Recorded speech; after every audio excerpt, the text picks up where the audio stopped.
Chapter 401. It's just a reaction. What else could it be? Luo Nan's answer was very brief, but he wasn't lying or brushing it off. His mental senses had been withdrawn for now, but his senses on the living starry sky level still existed. From his perspective, the surging emotions of the people around him were superficial and passionate. They were like the floating dust in the galaxy. They were affected by the self-format, and they revolved and fluctuated. Luo Nan didn't have the time to study them for now, but there were some particularly clear targets within them. Because of the clear directivity, they posed a threat to him, so he naturally sorted them out. The level involved in this reaction was not lacking because of the conversion of electronic signals. It could be said that the early warning senses formed by a closed system were applicable to a wider and deeper area than expected. If he didn't hurry up and build it, he would be letting down this discovery. This was the thought that flashed through Luo Nan's mind as he slowly reloaded. By the time he finished reloading, the situation on the reality battlefield had already completely reversed. Luo Nan and Xue Lei worked in harmony. Close-range defense and long-range offense. Xue Lei cut down the nearby targets like he was chopping melons and vegetables. Luo Nan, who was a bit further away, became more and more familiar with the corresponding rhythm. Most of the FireEye platform was damaged, and the search radar was ineffective. But there were still two weapons that could be used. Pure manual operation, coupled with a clear sense of direction, gradually upgraded prediction, and super-strong reaction ability, formed a shooting precision that left one in despair. Luo Nan used 3 bases of ammunition during his pentakill. Then he slaughtered 4 more, but he didn't even use half of the base. The cold harvest made the vast majority of the combatants despair. The system loudly exclaimed in admiration, "What a godlike man! Haya has already turned the wilderness into a landfill. You're the trash." A certain trash substitute, who was laboriously moving on the battlefield, couldn't help but curse the system back. In the next moment, a metal bullet pierced through his chest, blowing him up in midair. 10 kills. Luo Nan relied on this head to complete his 10 kills. The system simply let the entire battlefield shine with red light. It was like the surging waves of a sea of blood, rolling endlessly. Super God. Super God. The incomparable Haya. All mortals tremble beneath his feet. There was no need for special effects. The entire Area A was greatly shaken. Exclamations, curses, and cheers converged into a surging sound wave that engulfed this space. It must be said that Luo Nan's extreme counterattack was really super cool. Even though everything happened in the blink of an eye, his coordination and reaction speed that far exceeded a normal person's allowed him to fully stretch his limbs, making him appear very relaxed. And all of this was projected onto the real battlefield through the feedback of the hero seat's electronic signals. It was also secretly supported by the game effects. The feeling he gave others was that he was calm, confident, and had plenty of spare time.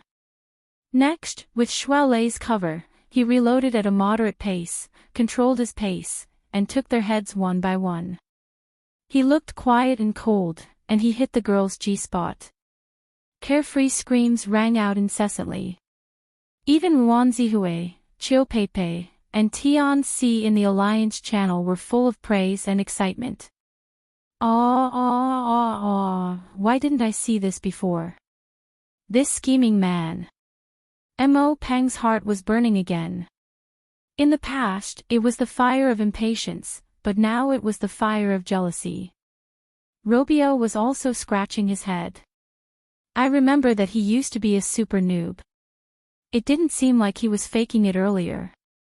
Fine, I'm impressed by his acting skills. Just as Tian Chi was about to express his emotions, he received an inquiry from his cousin. Tian Chi, is there anyone else in the room who's in the battlefield? Of course not. There are only a few slots. Damn it, I was so focused on looking that I forgot to fight for all the empty slots in front of me. Tianxi's mind had yet to recover from the shock, and she only cared about feeling upset. Tianxi asked, "No. Who said go online just now?" Perhaps it was because girls were more attentive, but Mo Han also responded. "That's right, I remember someone saying that." "Ah, I was right." Tianqi finally remembered that a few minutes ago, his mind had been completely occupied by the intense battle, and he had no time to pay attention to anything else. When Tianxi reminded him, he found it strange. He went back and flipped through the records, and soon, he found a clue. There's really someone in the battlefield, but he's anonymous in the Alliance channel, and he's offline. Hey, do you have to deceive yourself like this? Who is it? Come out and claim it yourself. Just now, most of the people in the Alliance channel have spoken. Who's the one who hasn't? Mo Ping intentionally spoke in a gloomy manner, but soon, he was unable to hold himself back and laughed. No matter who it is, go and defeat Ace Student Haya. I'm talking about you, Student Shuelei. You can only watch from the sidelines. You can't rely on numbers to win. Which youngster these days was an idiot? Even if Mo Ping left a thin layer of window paper, who wouldn't understand with just a bit of thought? Yu Zheng, this person, really ran into the reality battlefield. Judging from his silent attitude, what he was thinking must be very subtle. Luo Biao was a bit puzzled. He's a VIP too. He couldn't have booked another room, right? The thickness of Yu Zheng's skin had already been tempered. Even though he was mocked coldly, he pretended not to see it. He maintained his silence from beginning to end. It was because of his attitude that Yu Qin and Turner, who were still occasionally interacting with each other, entered an awkward state of silence. On the reality battlefield, Luo Nan suddenly put away his gun and said, "Let's retreat." As he spoke, Luo Nan gave up on the fire control platform, which had already been reloaded with ammunition. He only took his hand cannon, the electromagnetic sniper cannon, and a small amount of ammunition. He turned around and left. Shuelei didn't utter a word. He covered Haya from the side. After abandoning the Fire Eye platform, Haya no longer lived up to his reputation as a heavy firepower expert. His movement speed was quite increased, and he ran madly all the way down the hill. They had just left when a powerful light suddenly flashed in the distant horizon. It was as if a fragment of the sun had been thrown into the mortal world. With just a flash, it smashed where Luo Nan and Shuelei had been. The ground shook, and a pillar of fire erupted from the top of the hill. The abandoned Fire Eye platform, as well as the surrounding corpses that had yet to be refreshed by the system, and the traces of battle, all melted away within the light of the flames. Oh my, a mid-range particle cannon. Area A was in an uproar. As spectators, the most basic preferential treatment was the enjoyment of an omniscient view. As the perspective of the broadcast switched, everyone could see a dazzlingly cool-looking bird-shaped machine 5 kilometers away. It had already raised its wings, and the large metal wings reflected the sunlight. The brightness continued to increase, becoming resplendent and dazzling. The particle cannon just now originated from this, and now it was charging power once more. There was absolutely no such weapon platform in the real world. This was a fantasy weapon. It was one of the options in the game 10 Days in the Wilderness. For the sake of pursuing gameplay and cool feeling, it had the least connection to reality. The official name of the bird-shaped exoskeleton was Phoenix. It was a very typical type. Although it was called a phoenix, it was unable to fly freely in the sky. However, the particle cannon it carried had an extremely long attack range, and its power was enormous. The game system needed to be balanced, so it reduced its attack frequency and obliterated its close combat ability. This could barely be considered a balance. However, there were still many people who were obsessed with the power of mass destruction. They used Phoenix to satisfy their craving. It was not strange for one or two Phoenix to appear in a battle. But the problem was that this phoenix was clearly still charging power. Another cannon shot came down from midair, chasing after Luo Nan and Shuai Lei. A sea of fire immediately formed behind the two. They had simply charged out from the flames. How are they so fast? The spectators in Area A were puzzled at first, but they were all in an uproar as the camera moved. There was still one. No, a total of 4 phoenixes. They were separated from Luo Nan and Shuai Lei by 3 to 5 kilometers. This was an area that the radar could not illuminate. Even a fantasy weapon like the phoenix would not be able to do so. But reality was that the precision of the 2 cannon shots was remarkable, and there were some clear targets. It didn't make sense. In this hilly terrain, 1 or 2 phoenixes could find the angle, but the others were completely blind. How could they guarantee their precision? Luo Nan and Shuai Lei could be seen running madly in the reality battlefield while the 4 phoenixes took turns firing their particle cannons. Though they came from different directions, they all maintained an inconceivable degree of accuracy. Luo Nan and Shuai Lei escaped death time and time again, but their armor was already on the verge of collapse. A godly gunner combination. Look at the list. They're all in the VIP room. Do they have some special function? Most of the spectators were puzzled no matter how they thought about it, but the people in the Allied channel had already obtained the answer through awkward silence. In the end, it was Mo Peng who sneered, "Godly gunner. They're godlike observers." Before his voice fell, Luo Nan, who had been running madly without rest, came to an urgent stop. He seized the gap between the 4 phoenix particle cannons and raised his hand cannon. The omniscient view showed that the closest phoenix to him was 1,500 meters away. Gunshots rumbled continuously.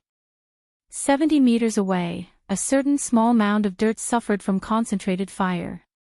It was instantly plowed by the powerful hand cannon ammunition. What's going on? The group of people had yet to come to a realization when they saw a figure leap out from behind the small mound of dirt. It was a deep blue walker. His speed was extremely fast, and his dodging movements were quite skillful. He ran and jumped, occasionally rolling a few times. His movements were extremely fluid. However, his luck was quite bad when facing Luo Nan, who was already a super god. Luo Nan's last bullet from his hand cannon directly broke through his armor and struck a vital spot. Instant death. Since this attack had been launched for quite some time, it did not count as a combo. The system only responded with a powerless first blood. But the spectators in Area A had already subconsciously leaned toward the most dazzling star on the battlefield by a large margin. They were brought to a small climax. 666, he didn't forget to reap even when fleeing. That bro hit himself quite well. He must have been preparing to nest until the very end. A calamity descended from the heavens. Ah no, a super god descended from the heavens. Ha! Where's the particle cannon? Someone finally discovered the problem. From then on, the second wave of particle cannons formed a deviation that seemed to cross the entire Pacific Ocean. Luo Nan was too lazy to move. He climbed up another mound of high ground and used the electromagnetic cannon to snipe at the phoenixes one by one. 4 phoenixes had already been set up and were still in the charging phase. They became the best targets. 3 phoenixes were blasted away by high explosive rounds in a row. Luo Nan activated his killing mode. With great difficulty, the farthest particle cannon had exceeded Luo Nan's firing range. It had calculated the coordinates and was about to charge its power successfully, but Luo Nan, who was on top of the mound, suddenly disappeared the instant before the particle cannon was fired. Your target has left the game. Ha! Luo Nan was stunned for a moment, but his blades suddenly flashed. Shuai Lei, who had been hiding and moving swiftly, was killed painfully. Everything turned to ash. F***ck me. Banging sounds rang out from within the maglev cabin. The 4 second generations that were participating in the battle exited the cabin one after another. All of them were gnashing their teeth. Zhu Maoxuan didn't join the game, but his expression was extremely ugly. Someone shouted, "That bro named you is really useless. He can't even hide properly." If he persisted for another 5 seconds, he would have definitely killed those two. "Hey, where's he?" He shifted his gaze and saw the maglev cabin Yuzheng was in. A red light lit up outside. Then the cabin automatically opened, and Yuzheng practically rolled out. Under the bombardment of Luo Nan's hand cannon, he was forced to carry out a series of dodges. The bullets that constantly brushed past his body completely controlled his rhythm, forcing him to perform operations that exceeded his limits. He did it in a daze. He finished it in a daze. Then the evil consequences of exceeding his limits came rolling back. He did his best to cover his mouth, but he was unable to hold it in. The alcohol and snacks he had stuffed into his stomach sprayed out through the gaps between his fingers. There was even quite a bit that splashed onto his face. Chapter 402. Super God Haya, who already held the absolute advantage, suddenly logged off. His partner, who was unparalleled in close combat, did the same after killing the last phoenix. This behavior didn't conform to the logic of a normal person. It caused the onlookers in Area A to discuss spiritedly. There were even some who shouted about shady dealings. It was a scene of chaos. The VIP room was also a mess. Yuzheng struggled in his own vomit. Snot and tears sprayed out. The physiological effects and psychological effects of this were probably the same. The room's self-cleaning system was activated, and a multifunctional robot came up to clean. The group of second-generation kids were avoiding snakes and scorpions. No one could stay in the room any longer. Zhu Ling, who had been sitting on the sofa all this time, stood up and walked outside. "Brother!" Zhu Maoxuan shouted and hurriedly chased after him. Before he left, he instructed Fan Chu, "Take this brother, no, let's switch rooms first. You watch him. You can go over after you clean up." Zhu Maoxuan didn't pay attention to Fan Chu's reaction after he finished speaking. He directly chased after Zhu Ling. When he reached the door, he saw Zhu Ling communicating with someone through his wristband. He hadn't gone far. Zhu Maoxuan breathed a sigh of relief, but he also had a headache. He hated Luo Nan and Tianxi ever since the disastrous failure of his courtship at Ocean Sky Cloud City. He had been looking for an opportunity to vent his anger. Tonight, he learned from Fan Chu that Luo Nan and Tianxi had come over. He wanted to trip them up and give this adulterous couple a taste of his own medicine. It wasn't that he couldn't do it, but he wouldn't have any face to do so. It just so happened that his cousin and a group of military officers were upstairs being invited to a banquet. The identities of both parties attending the banquet were quite special. He wanted to borrow this opportunity to play a bit more clever. Who would have thought that the opening he chose was that Yuzheng didn't know how to do things? He had people evacuate the room early on, causing a disturbance in the hero seat. Zhu Maoxuan had been impulsive for a moment. He wanted to play around in the game before he acted in reality to warm up the place. He never expected to be slapped in the face by someone else. There was a risk of failure in all his plans. Zhu Maoxuan was fully aware that his cousin thought highly of himself. Now that he had transferred from the city defense to the field forces, it was time for him to care about his reputation. It wasn't a big deal to help him out normally, but if he did things too viciously, Zhu Maoxuan probably wouldn't put in any effort. His mind was spinning like a windmill, thinking of how to persuade her. Unexpectedly, Zhu Ling glanced at him.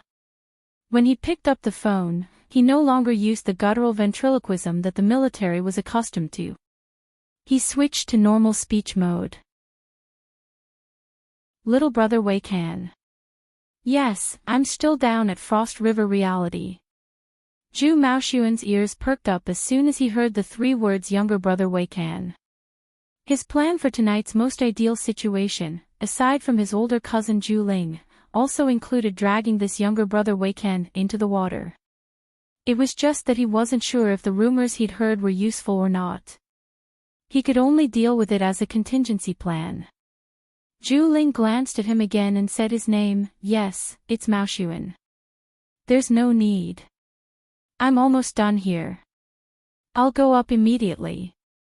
As soon as Zhu Maoxuan heard this, he thought, this is bad. He didn't care if he would anger Zhu Ling as he gestured repeatedly. Zhu Ling ignored him and continued to exchange pleasantries.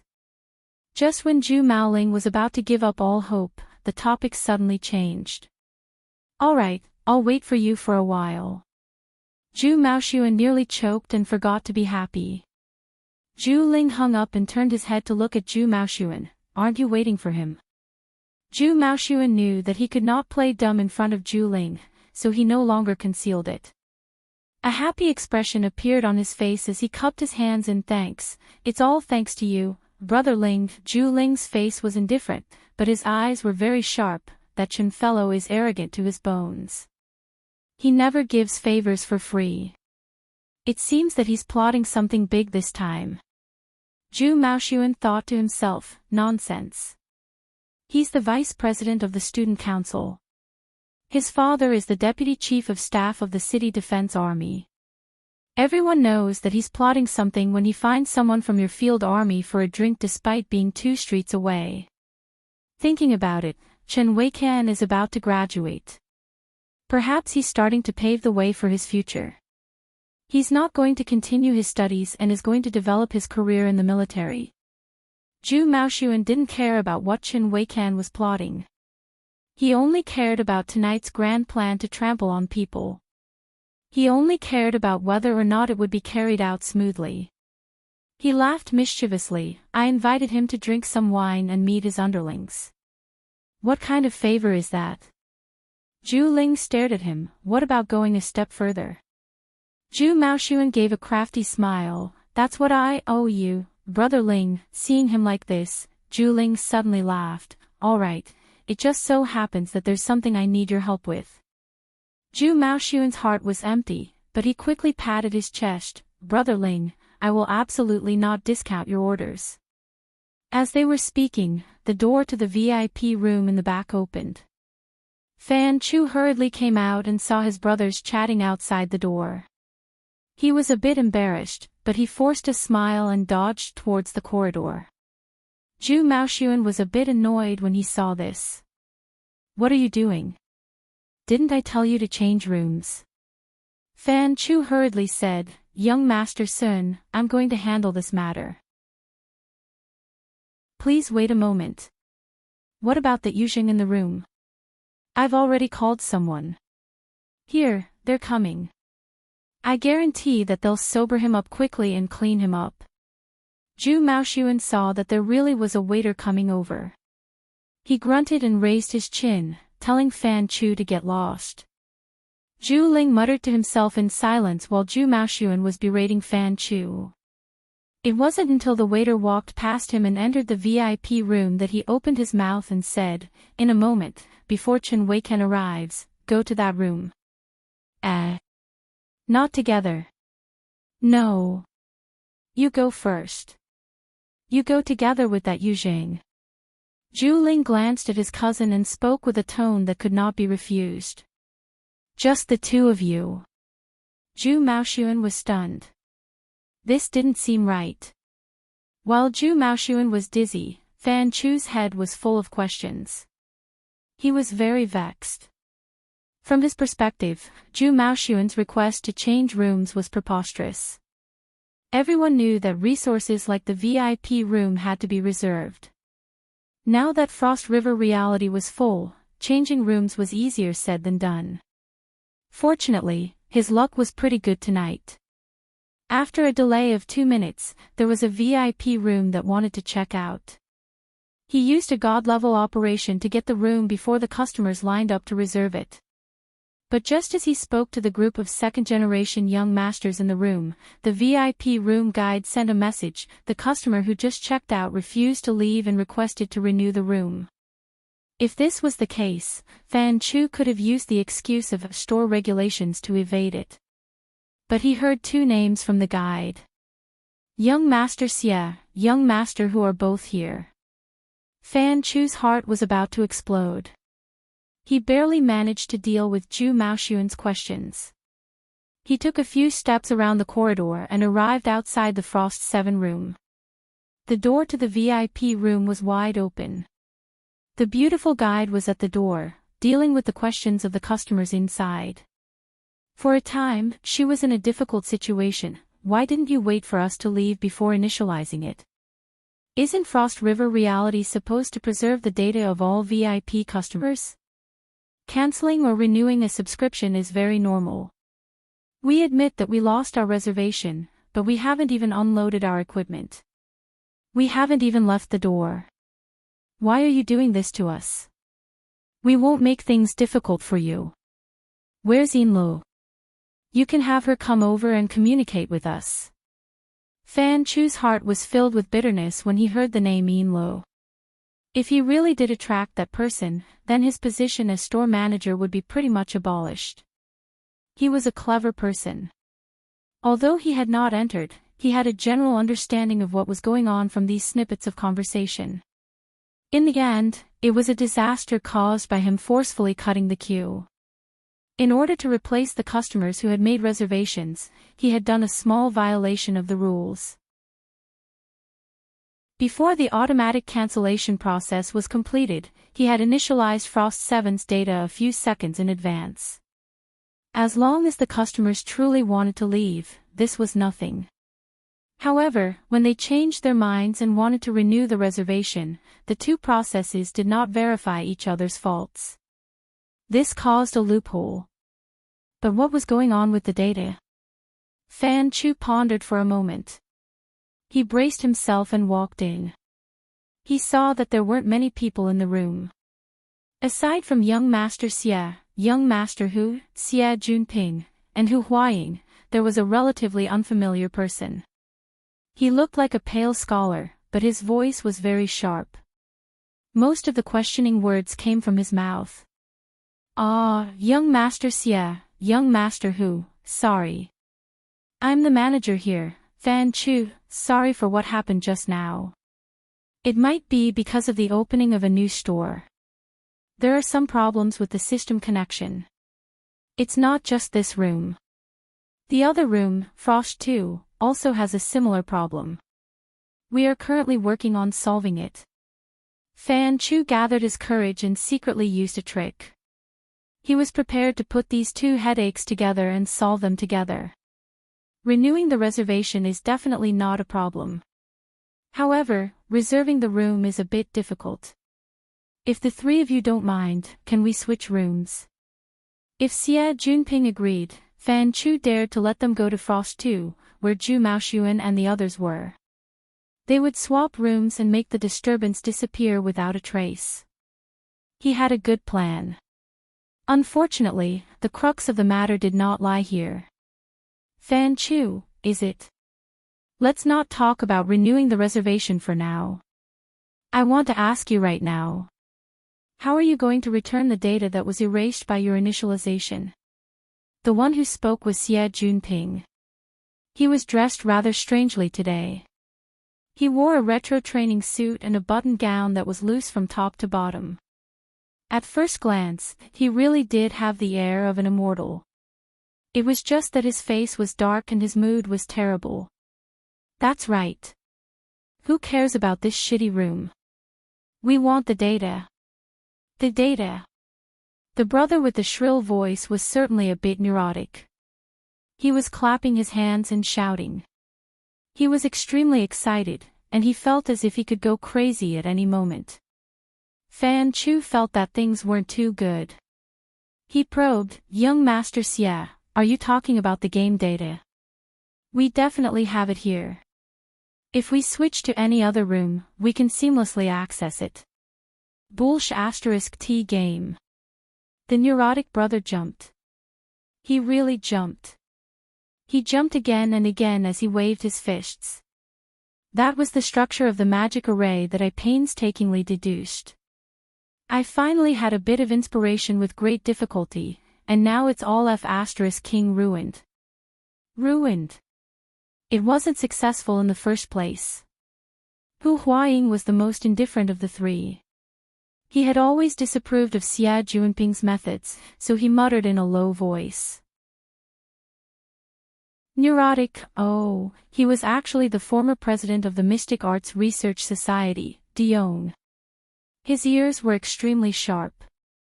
When he heard this, he glared at him and cursed, "Screw off. Amateurs shouldn't interrupt." Hu Huaying was too lazy to bicker with a neurotic person. He just silently gave him the middle finger. Xie Juanping's face was still dark as he stared at Fan Chu. We used the projector in the VIP room to make changes to the design. We tossed and turned for the better part of a day, and we were close to success.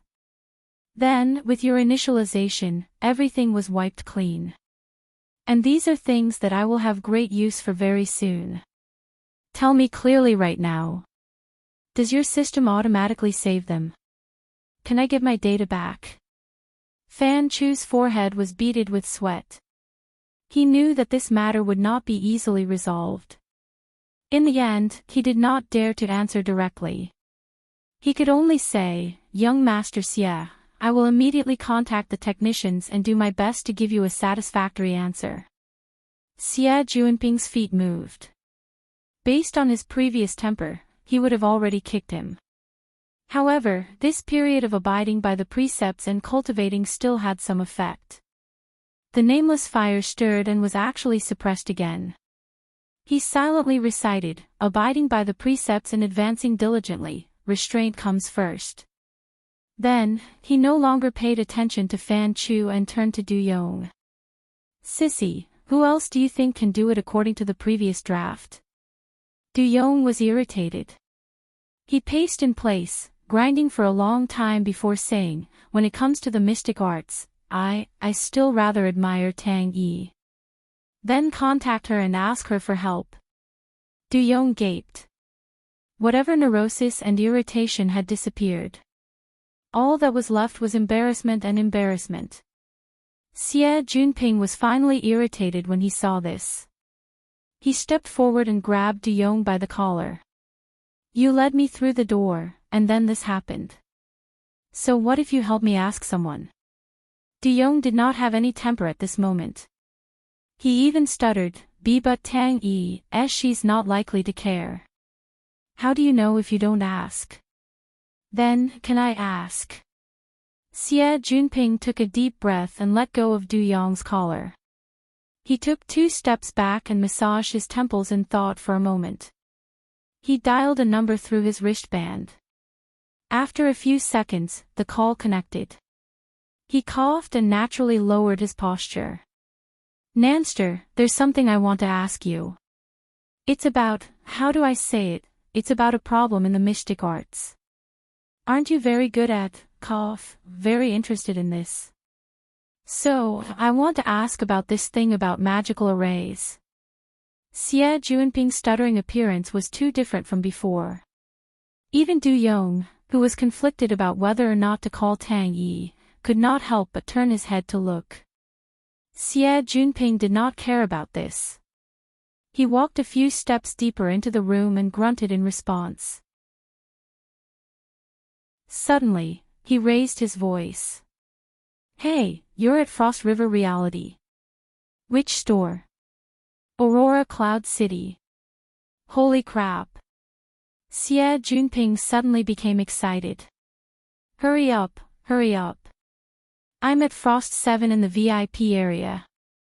Husseiner and Sissy Du are also here. Can't leave. Entertaining friends. That group. Can I go? Which room? Luxury room A, Frost 7. Okay, we'll be right there. He hung up and clapped his hands. Don't worry about this for now. Hey, Sissy Du, did you get through? Du Yong responded with a bitter face. Tang Yi said she has a party tonight, a date tomorrow, and a mission the day after tomorrow.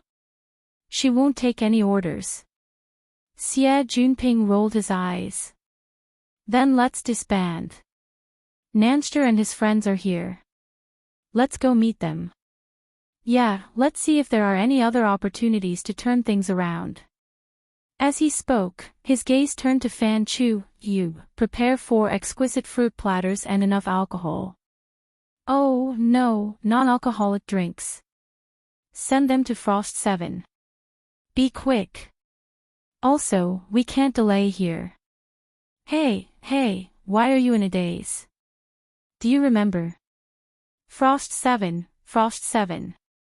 How could Fan Chu not remember? He had personally given this room to Yuzheng an hour ago to give him face. There was indeed a young man called Nanster inside. He was Zhu Maoxuan's target tonight. And he was also deeply involved in it. Fan Chu's mind buzzed. Every word that entered his ears seemed to carry a tone of ridicule. He did not make a sound. With great difficulty, he used his many years of habit to nod in agreement. Then he turned around in a panic, forgetting that the guide was behind him.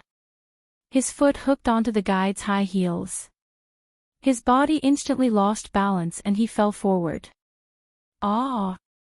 The guide cried out involuntarily. Chapter 403. A Magical Array. Luo Nan hung up. He was still a bit confused for a time.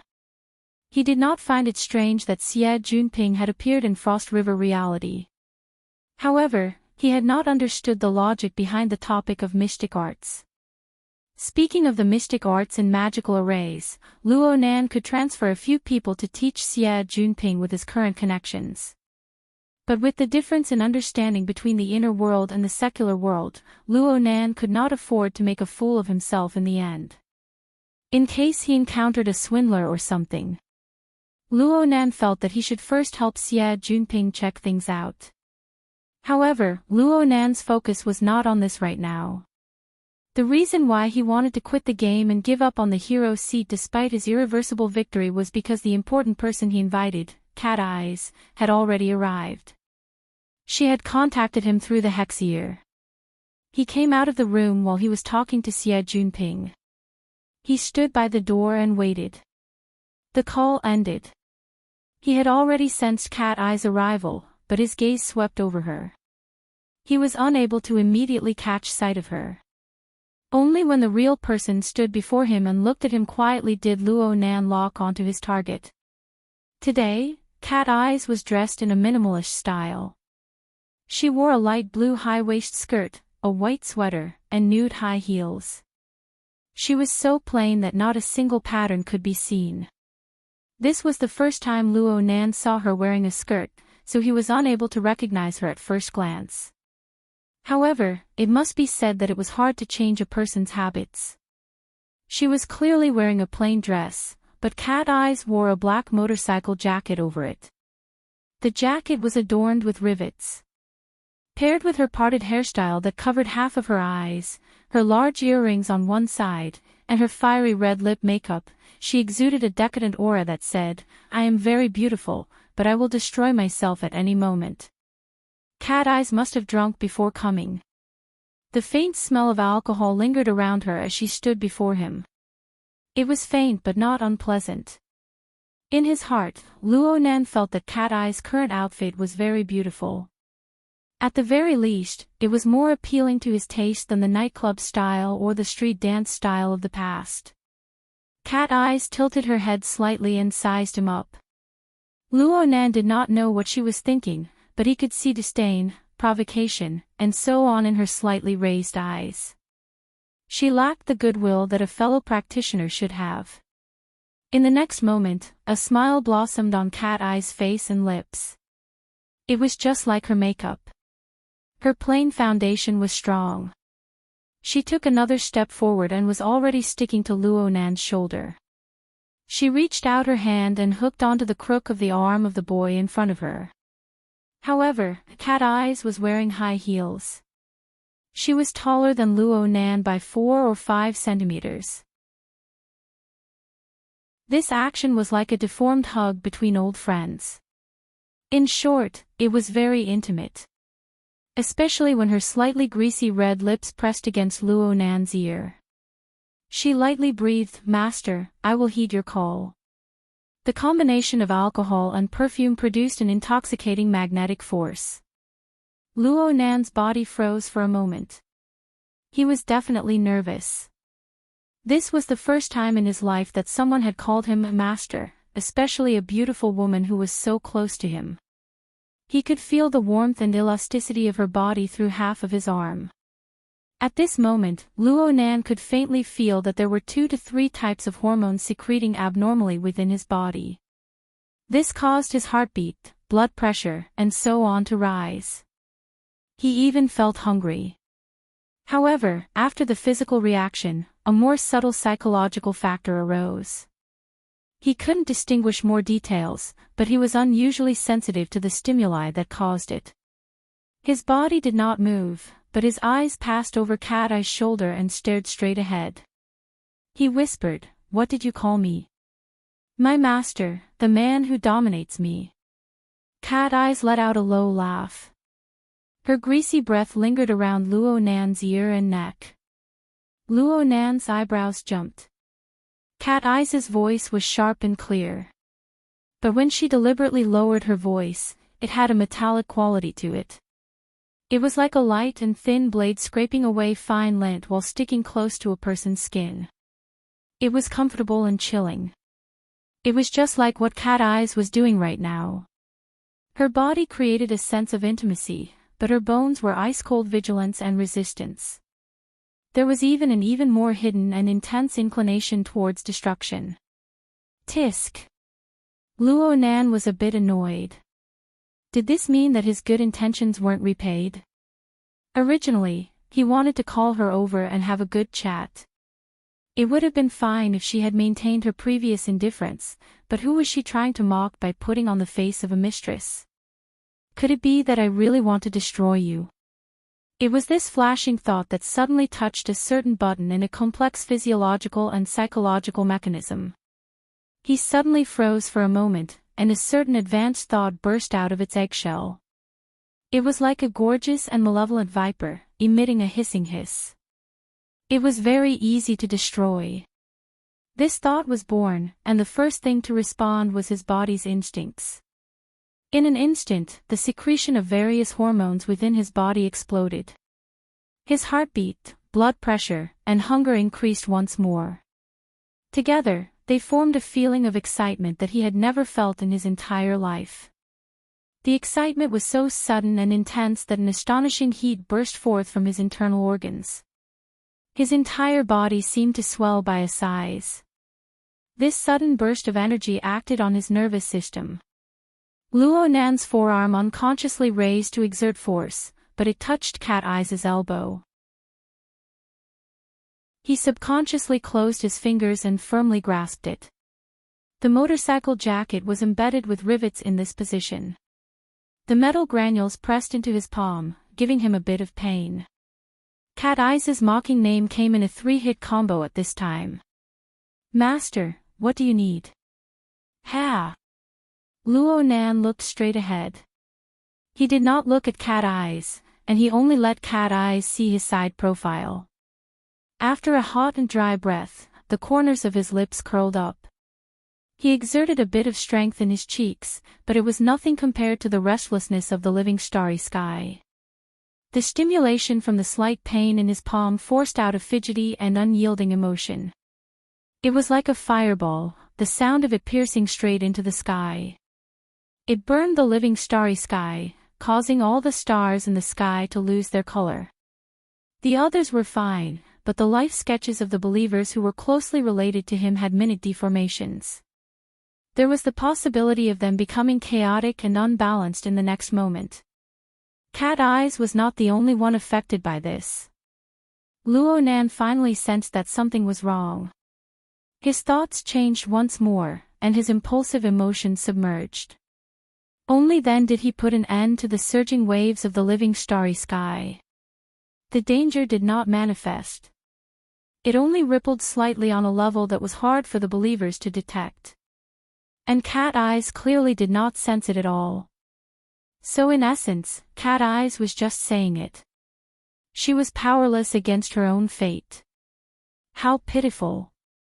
The restless emotions were suppressed, and Luo Nan recovered his usual way of thinking. He targeted Cat Eyes, and there was even a faint feeling of pity. TSK, this description was far too hypocritical. In any case, Luo Nan temporarily erased those extreme thoughts. The difference in the positioning of the living starry sky naturally pushed his state of mind to a higher level. It erased most of his misgivings, allowing him to speak more leisurely and casually. Let's call you something else. This name is too funny. Cat Eyes did not know that a deadly storm had silently arisen in the space of a single breath. It had silently dispersed. Her heart was filled with negative emotions, but they were pushed to her face. They transformed into endless mockery and stimulation. So, my boss. Up to you. Luo Nan actually had some self-awareness of being a boss. Perhaps in Cat Eye's eyes, he had a similar image. There was no point in forcefully seeking to change it. He was still holding Cat Eye's elbow at this time, and the two's bodies were pressed together in a more powerful manner. It was fine when Luo Nan was in a restless mood, but something was wrong now. Luo Nan took the initiative to let go and spoke softly. Brother Papercut will come over in a bit. I'll wait for him here. You go in first. Leicester is inside. Cat Eyes was clearly stunned when she heard the names Papercut and Shuelei. This situation was a bit different from what she had imagined. She felt a bit awkward. Perhaps. Yes, boss. In the end, Cat Eyes let go of Luo Nan's arm. She wore a smile that was both intoxicated and mocking as she walked into the room. Luo Nan did not move at all. After he let go, his slightly outstretched arm was actually stiff. Of course, his words were just an excuse. He had contacted Papercut long ago. Papercut and Tian Si were in the strategy room right now. They would come over in a moment. It wasn't like he didn't know the place. What was there to welcome? The reason why he said this was because he needed a buffer. Tonight's meeting was far from what he had originally imagined. Without Papercut, not only did he not know what to say, but his mood was also off. Yes, the restlessness that he had just suppressed had come to add to the chaos after Cat Eyes left. The entrance to the luxurious room was wooden. Area A's 2D and 3D interweaved. The gorgeous and bewildering light and shadow effects made him even more annoyed. Advertisements were inevitable in such a crowded area. 7 or 8 out of 10 advertisements were supported by handsome men and beautiful women. Luo Nan had seen them in the past, but now that he saw the beautiful female stars flashing across the hologram, his feelings were different. It really was different. Back when he was facing Cat Eyes, he had only used simple concepts and descriptions. He had thought of them and used them when he felt that they were appropriate. But now, under the bewildering light and shadow, these rigid concepts were like the residual sensations on half of his body. They were faintly discernible, but they came alive one after another. The entire world that operated according to established laws and principles was becoming more and more complex and chaotic. Luo Nan subconsciously licked his lips. He waited for over a minute, but Papercut had yet to return. Even Xie Junping, who said he would come to ask for guidance, was nowhere to be seen. Though there were only Cat Eyes and Shuelei in the room, the atmosphere was strangely harmonious. They were chatting happily. All of this was reflected in Luo Nan's sensory network. It was as if he could see it with his own eyes. Shuelei asked Cat Eyes about her occupation. He was very curious about the lifestyle of a veteran ability user. Cat Eyes picked up a piece of fruit and answered casually, "I'm just an ordinary dance teacher." I partnered up with someone to establish a studio. It's mainly for short-term training in the entertainment circle. Occasionally, I'll do some choreography. Wow, you get to meet a lot of celebrities. Not really. I mainly train newcomers. There are quite a few silly, sweet, and black-bellied women who dream of being a celebrity. But a considerable portion of them might go drink and sing with celebrities in the blink of an eye. It's very interesting.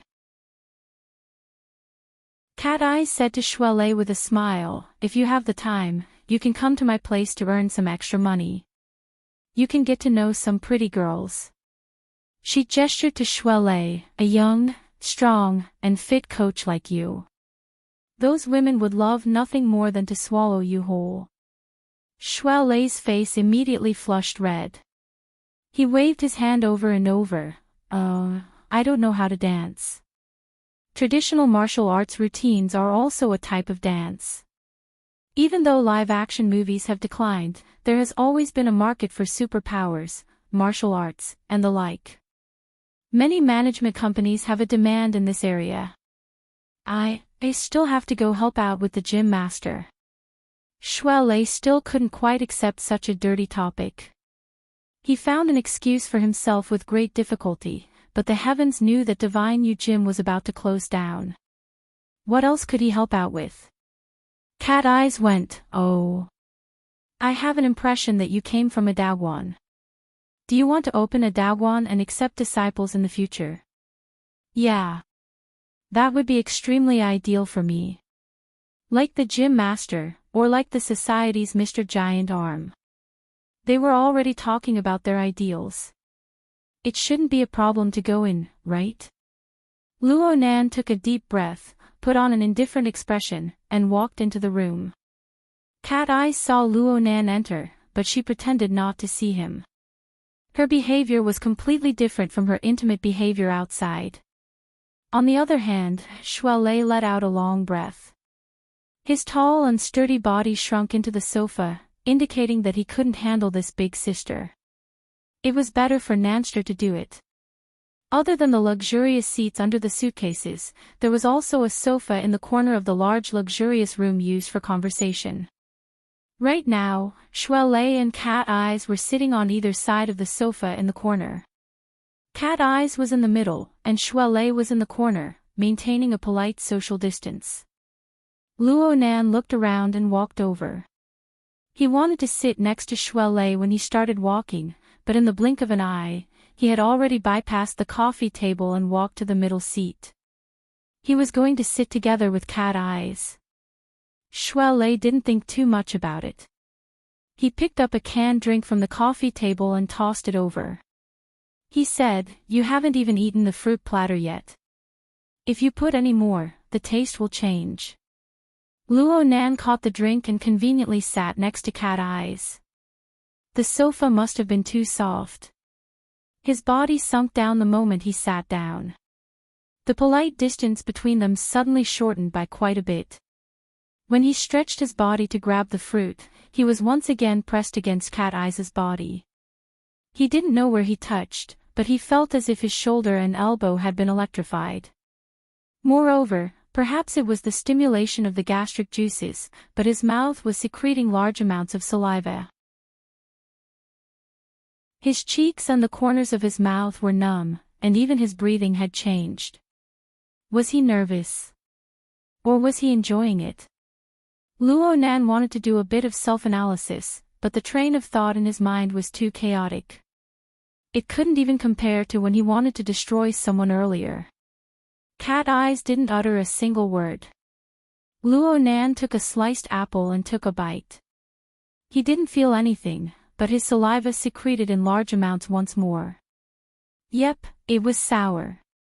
At this time, Cat Eyes picked up the canned drink and shook it. This thing is boring. Do you have alcohol? I remember that there's some in the fridge. Shuele immediately got up to get it. He looked at it and said, "There's only a bottle of whiskey left. Do you have ice cubes?" "I have a can." "If you do, then bring it over. Also, glasses." I want 3. Ha! You guys come too. What's the point of drinking alone? We're all underage. Shuelei expressed that he was an obedient child. Cat Eyes laughed wantonly. Minors don't drink because their organs haven't fully developed. The stimulation of alcohol will bury hidden dangers. But you guys are already ability users. What are you afraid of? Shuelei was a bit conflicted, but he still tossed and turned in front of the fridge. Cat Eyes took advantage of Shuelei's back facing her to lean toward Luo Nan. Her red lips whispered by his ear, "Boss, if you want to take advantage of me, hard liquor is a good reason. This is my suggestion." She laughed as she spoke, releasing a seemingly never-ending stream of mockery. Not only toward Luo Nan, but also toward herself. Her slender neck leaned forward, and her half-length hair fell down like a thin curtain. It was the only thing that covered the two's faces. The fragrance and smell of alcohol entered his nose in the most direct way. Luo Nan's mind buzzed for a moment. His internal and external senses were all warped. He only remembered turning his head, and his lips streaked across the smooth and slightly damp curtain of hair. He touched the side of the exquisite and smooth forehead and stopped there. It was hard to continue, but he was unwilling to move away. "Nanster, I'm here." Xie Junping pushed open the door in a hurry, guiding the bewildering lights of Area A. It just so happened to shine on the bodies of the 2 figures on the sofa. His footsteps slowed, and Hu Huaying bumped into his back from behind. Then Mo Han's clear voice rang out behind them. "Hey, who are you guys?" Shuelei, who was furthest inside, turned his head. Then his hand shook, and a small portion of the alcohol poured over the ice cubes in the glass. A small portion spilled onto the carpet. The luxurious room suddenly became lively. For the fastest novel reading without errors, please visit Chapter 404. Luo Nan felt like a dog. Xie Junping and his group didn't show up when he needed them. But when it was the most awkward time, they danced around happily. It was fine if they came, but Mo Pang and Mo Han didn't have fun at the reality battlefield and the uncanny valley. Why did they come back? Actually, Mo Pang and Mo Han came back because they were worried. They didn't understand. Why did Luo Nan fight so well in the hero's seat and then give up in such a great situation? His wristband said that he was fine, but how could it be accurate? Mo Pang and Mo Han came back, and the others came back with a clamor. Only Yu Qin and Turner were missing. Those 2 were probably embarrassed by Yu Zheng's actions and deliberately hid. But who could compare to Luo Nan in embarrassment? His intimate actions with Cat Eyes were completely seen by that bastard Xie Junping. Oh, there was also Shuelei. Even if the angle was a bit off, Xie Junping's reaction was more or less the same. Yes, it was Xie Junping's reaction. That bro's reaction was too exaggerated. Not only was he stunned at the door, he actually wanted to turn around and walk out. Walk out my ass. Even if Luo Nan and Cat Eyes did have a bit of an ambiguous relationship. Well, even if they really kissed, why are you pretending to be pure? Aren't you just luring others to think in the wrong direction? Luo Nan took a deep breath. Cat Eyes' wine fragrance still lingered in his mouth and nose, including the delicate touch of her hair against his lips. This abruptly woke him up, and he suddenly felt a bit of gratitude towards this old driver. Due to the haste of the matter, he was stunned on the spot. He didn't know how to make evasive movements. He still maintained an extremely intimate and ambiguous relationship with Cat Eyes. In reality, it was just lips kissing forehead. If Xie Junping hadn't reacted too quickly and messed up the formation, Mo Peng, Mo Han, and the others would have definitely seen them. Then they would have exploded. Luckily, he could still salvage the situation. Luo Nan suddenly straightened his back and stood up. His knees bumped into the coffee table due to the haste. The sound of the crash was quite clear in the room. Xie Junping was quickly pushed in by the door. Mo Peng and Mo Han also swarmed in. The originally empty luxury room was instantly filled to the brim. The fruit and drinks Xie Junping brought weren't afraid that no one would be able to digest. Luo Nan took advantage of the chaos to drag his aching legs 2 steps outside. He nearly bumped into Shui Lei, who was returning with a tray of wine. His best friend shifted his body to maintain the balance of the wine tray. He was as dedicated as a real bartender, and he had an innocent expression that said, "I don't know anything," on his face. However, his flickering eyes had long since betrayed him. In comparison, after old driver Xie Junping's initial loss of composure, he and Hu Huaying formed a perfect example of a gang of scoundrels. They spoke and laughed calmly. With a sentence like, "Nanster, are you having a get-together with a beauty?" along with the fruit platter and drinks, they quickly reversed the chaotic and subtle atmosphere in the private room, causing it to become lively. During this time, Cat Eyes was very steady. Her posture didn't change at all. It was as if everything that had just happened was an illusion. She even hooked her finger at Shui Lei and took a glass of whiskey from the wine tray. She held it in her hand and shook it slightly, making the ice cubes and the whiskey make a slow and monotonous sound as they collided. Luo Nan still had to make way for Shui Lei. He felt that he had been reduced to a waiter. Wait a minute.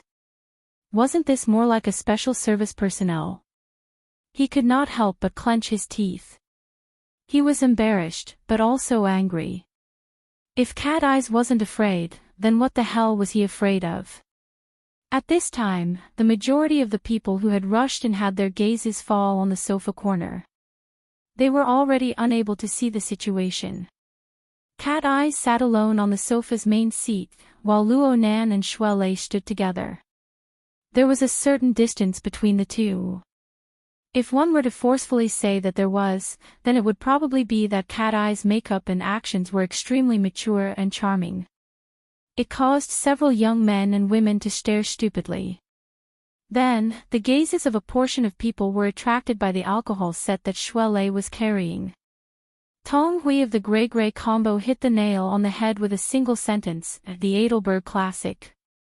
Wow! You guys actually opened the original whiskey. The alcohol content of this whiskey was over 60%, and the taste was quite strong. It was certainly not suitable for young people to drink. Shui Lei discovered this when he opened the bottle. He rushed to express, "I'm not drinking it. Whoever wants to drink it can have it." Luo Nan felt his mouth go dry at this time. Perhaps it was because of his guilty conscience, but he felt that Cat Eye's breath lingered on his lips. He saw that the amber alcohol was soaked in ice cubes. It looked quite thirst-quenching, and the smell was quite strong. Luo Nan grabbed a glass and drank it in passing. Holy crap! Tong Hui was immediately shocked. Luo Nan also realized that there was a problem. The alcohol entered his throat. Even though the effect of the ice cubes had been released, the burning sensation of the alcohol rushing into his nose and throat and the smoky, fiery, and high-pressure taste nearly made him spit it out. Luckily, the orifice of his mouth and tongue operated naturally after being stimulated. The jade liquid of the spirit pond silently moistened his mouth and nose. It melted away the rush that could make one's rationality explode. All that was left was a rich aftertaste that came one after another. Luo Nan unconsciously swallowed the glass of alcohol. Luo Nan didn't know how to appreciate alcohol. He was already quite satisfied that he didn't make a fool of himself on the spot. What truly surprised him was that the orifice of his mouth and tongue had this kind of effect. Even so, he absolutely wouldn't take a second sip. Luo Nan had never had such close contact with alcohol in his 16 years of life, aside from the alcohol stove. After the alcohol entered his stomach, it was as if a fire had been ignited in his entire body. It burned his entire body hot. The restlessness that had just been suppressed seemed to swell up once more. It wasn't that he wanted to do anything. He just felt that there were many ideas that were meaningless. He looked at Cat Eyes. He turned his head to look at the calm and composed beauty on the sofa. He chuckled, feeling that he was right. Mo Ping shouted loudly, "Nanster, you're secretly drinking alcohol." Luo Nan rolled his eyes at him. "I'm thirsty for drinking in broad daylight." For the sake of proof, he simply poured the remaining ice cubes in the glass into his mouth. He chewed a few times and swallowed it all. This method was truly bold. Mo Pang and the others felt a chill in their hearts when they saw it. Tong Hui was very impressed. "One look and you can tell that he's a veteran. Back then, I also drank it in one gulp and then I directly sprayed it on my dad's face. Don't tell me that drinking ice cubes can suppress it." It looked like he really wanted to go home and try it out. Luo Nan observed a moment of silence for him. This brother certainly didn't have the orifice of his mouth and tongue or the ability to transform the jade liquid of the spirit pond. Hopefully, the dual stimulation of alcohol and ice cubes wouldn't cause him to doubt his life. After this interruption, the direction was completely crooked. The awkward atmosphere was pretty much dispelled. Luo Nan's state of mind grew more and more natural. He once again took on the responsibility of being the host and introduced everyone. Xie Junping and Hu Huaying were both seniors of Acumen College. They were older than Mo Pang and the others by 5 or 6 years. They were able to lower their statuses, so they were easy to blend in. Luo Nan had only met Sissy Du Yong. Luo Nan had only met him once, so he could only give a simple introduction. However, Tian Chi was here. A month ago, Du Yong was still the president of the Mystic Arts Research Society. Though he had abdicated his position without much glory, Tian Chi, a basic member of the society, was still worth giving everyone an additional introduction. On the other hand, Cat Eye's identity was a bit more difficult to deal with. She had been sitting on the sofa all this time. She had a smile that wasn't a smile. She wasn't close, but she wasn't far. Plus, there was the problem of her name. It was a bit strange to introduce her. Dance teacher. The group of boys and girls were quite confused. This didn't fit in with Luo Nan's circle. Papercut had just returned with Tian Si not too long ago. He didn't even have the time to greet Cat Eyes. As the etiquette teacher, Papercut took it upon himself to block the bullet. He even pulled Tian Si along with him. "Didn't you say that you've recently become interested in the mystic arts? Aside from the school society your little brother is in, there are actually some interest societies, hobbyist societies, and the like in society. For example, we are all like-minded people who gather together. Cat Eyes is a senior member of this society. You can get closer to her in the future." Tian Si didn't open her mouth after returning to the room, but most of her gaze fell on the sofa corner. Half of it was given to Luo Nan, and the other half was given to Cat Eyes. She was suddenly seen through by Papercut, and her mind panicked. However, she was quick-witted in the end. She immediately had the awareness to act as a shield.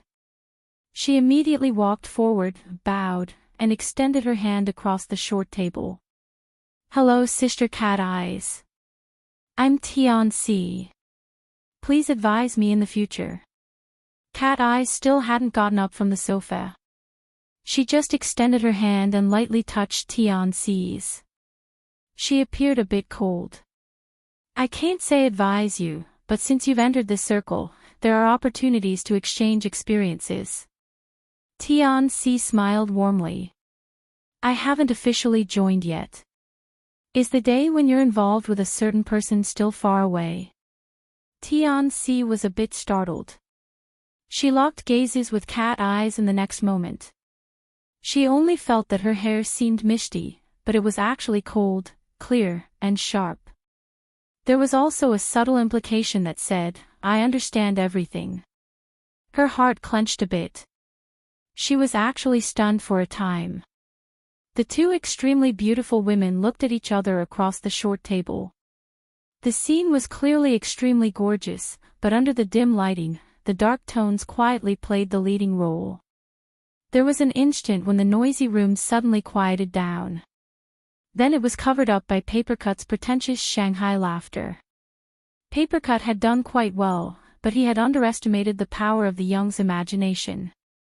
"It's a bit weird." Mo Pang and Mo Han whispered to each other. "Did you notice? Nanster seems to know only big sisters." "Oh, maybe it's Andy's." "How heartbreaking." Luo Nan held back his laughter and glanced to the side. The current cat eyes was indeed decadent. Her flame-red lip makeup and her hairstyle that covered half of her cheeks were very flirtatious. Under the dim lighting, she appeared to be much older than Luo Nan, a 15 or 16-year-old student. Perhaps she really was twice his age. Strictly speaking, calling her auntie wasn't a big deal. But the young man's imagination was unleashed. It was a standard weapon of mass destruction. It was impossible to control. Mo Ping said, "Could it be an indecent relationship or an Azura field? Don't talk nonsense. Maybe they're just friends despite the difference in age. But the problem right now is that the girls Nanster is dating are all older than him. This trend isn't right. Why is it like this? I heard that little Nanster's family situation." "What about my family?" "I'm talking about his birth parents. His parents aren't by his side. He misses them for a long time and so on. Maybe his Oedipus complex is a bit heavy." Searched to death.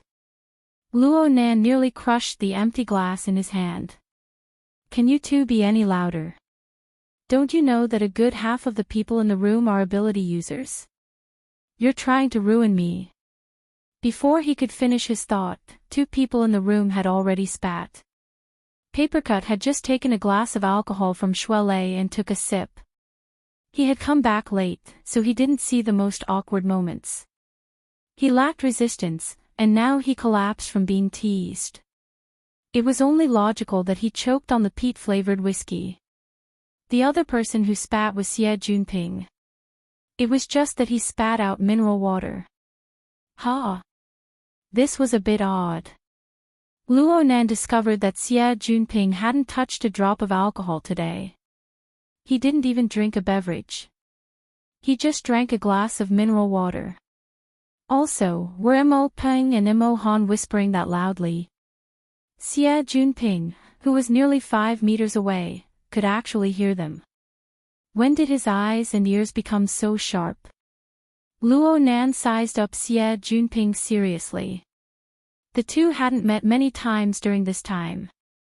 Luo Nan felt that Xie Junping had gotten a bit thinner, but his spirit wasn't bad. What was funny was that Xie Junping was wearing a very old-fashioned button gown. It was the uniform of an old man who practiced his morning exercises. No matter how Luo Nan looked at it, Xie Junping looked completely out of place in the amusement center. Xie Junping had a very stiff appearance. It didn't seem like he was cosplaying or anything of the sort. Luo Nan thought back to the magical array and other elements that Luo Nan had mentioned before. The matter was quite odd, but it wasn't easy to ask about it. Then he saw Papercut's penetrating insight.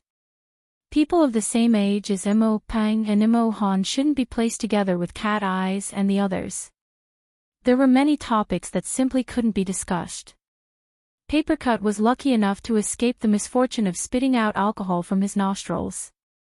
He felt that he needed to increase the intensity of his brainwashing, so he ferociously told Mo Pang and the other young boys and girls, "People like us all like those mysterious things. We often get together and exchange our experiences. Cat Eyes and I just happened to be in the vicinity today, so we took the opportunity to come over and play. Please don't mind us if we usurp the host." Oh, no wonder Nanster wanted to join the Mystic Arts Research Society. Mo Ping knew of this situation, so he filled in the blanks in an instant. However, his gaze continued to move back and forth in the corner of the sofa. The Azura arena had nothing to do with one's hobbies. Mo Han's ability to accept these strange things was a bit lacking. She turned to look at her close friends, mystic arts. Is it something like tarot cards? Tarot cards are very, very effective. Chiu Peipei, who had always been a person of few words, was actually a fan of the related field. She was a bit excited. This also ignited a small wave of discussion among the girls. Although it was far from Papercut's implicit description, wasn't this the most ideal situation? Luo Nan gave Papercut a thumbs up in his mind. He remembered that Papercut had said this back at Ocean Sky Cloud City.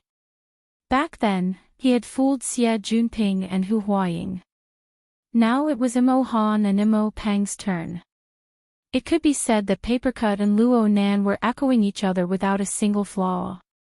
Look, the Mystic Arts Society will definitely be able to help. Xie Junping turned his head to whisper to Du Yong. He had an expression that said, "Listen to me." Du Yong still had a mixture of impatience and skepticism on his face. There are many branches of the mystic arts. Magical arrays are a very specialized field. Papercut's ears were sharp. He tilted his head to look at Du Yong. What did you just say? Magical arrays. Du Yong's patience had long since been exhausted from the tedious introductions. All that was left was impatience. Papercut's question was the same as opening his mouth to release a flood. He didn't care what the situation was. He just raised his voice and said, "Recently, old Xia and I were at a club. We made contact with a fellow practitioner. He expressed that he could guide us through the door, but there was a threshold of spiritual awakening that required the assistance of a magical array." His voice was sharp and soft. He spoke quickly, and the field he touched upon was mysterious. In the time it took to say a few words, the group of boys and girls were already confused. Chapter 405. Seeing this, Papercut gave Du Yong a meaningful glance. He wanted Du Yong to slow down. However, Papercut still did not understand Du Yong. This neurotic fellow was already on the verge of collapsing from all his hard work. He would not stop talking. Hu Huaying saw the problem and wanted to stop him, but in the end, she was unable to. This brother was completely stuck inside. He just treated everyone present as part of the Mystic Arts Society. He minded his own business and said, "Let me use the projector." He fiddled with his wristband and connected the data to the projector. A dazzling complex diagram appeared in the center of the room's gaming area. It was a combination-type magical array, and it looked quite complete. The magical array was roughly divided into 4 layers.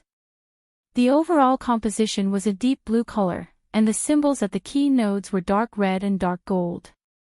The overall color of the array was restrained, but it was very gorgeous. Wow! Mo Peng and the others gasped in surprise. A neatly pieced together, a perfectly organized diagram. It possessed a very artistic feeling. Those special symbols, configurations, and connecting lines were filled with a mysterious beauty that seemed awesome even though they did not understand it. They did not understand Du Yong's theory, but they could feel the shock from it. Of course, it was more suitable for their imaginations. Du Yong grew more and more irritable when he saw this diagram. He fiercely waved his hand twice, warping the light and shadow of the magical array. It took a moment for it to return to normal. "It's this damned format. Damn it." Luo Nan was quite sensitive when he heard the word format. He raised an eyebrow. "It's not that format. It's the file format." Xie Junping knew what was bothering Luo Nan. He saw that his companion was unable to communicate normally, so he took the initiative to explain, "The wristband doesn't support the file format of this design diagram. We can only enter read-only mode and look at the projection." However, the computer and the projector in the private room was fine, so we copied it and modified it. We didn't expect it to suddenly reset, so we didn't have time to save it. All our efforts were gone. However, even if we didn't save it, the verification itself had failed. He was in a terrible mood in the VIP room, but he calmed down when he arrived at Luo Nan's side. He even laughed at himself. Just a little bit more. Du Yong roared at Xie Junping, but his sharp and gentle voice didn't seem threatening at all. It's all your fault. You should have given up earlier. Why did you cancel the subscription? Xie Junping spoke to him kindly. You've already tried more than 10 times before. Do you remember what Tutor said? If you make the same mistake 3 times, it will exceed the limits of rationality. You are full of do qi after that. I think it's not wrong to ask you to calm down. It's rare to see Xie Junping reasoning with someone. Luo Nan snickered to himself, but Papercut came over and whispered, do you think of anything when you see this thing? Yes, something not so good. Luo Nan knew what Papercut was talking about. Last time at Fudong Main Street's Frost River Reality, it was also a magic array. It was also a member of Acumen College's Mystic Arts Research Society. His name was Huang something.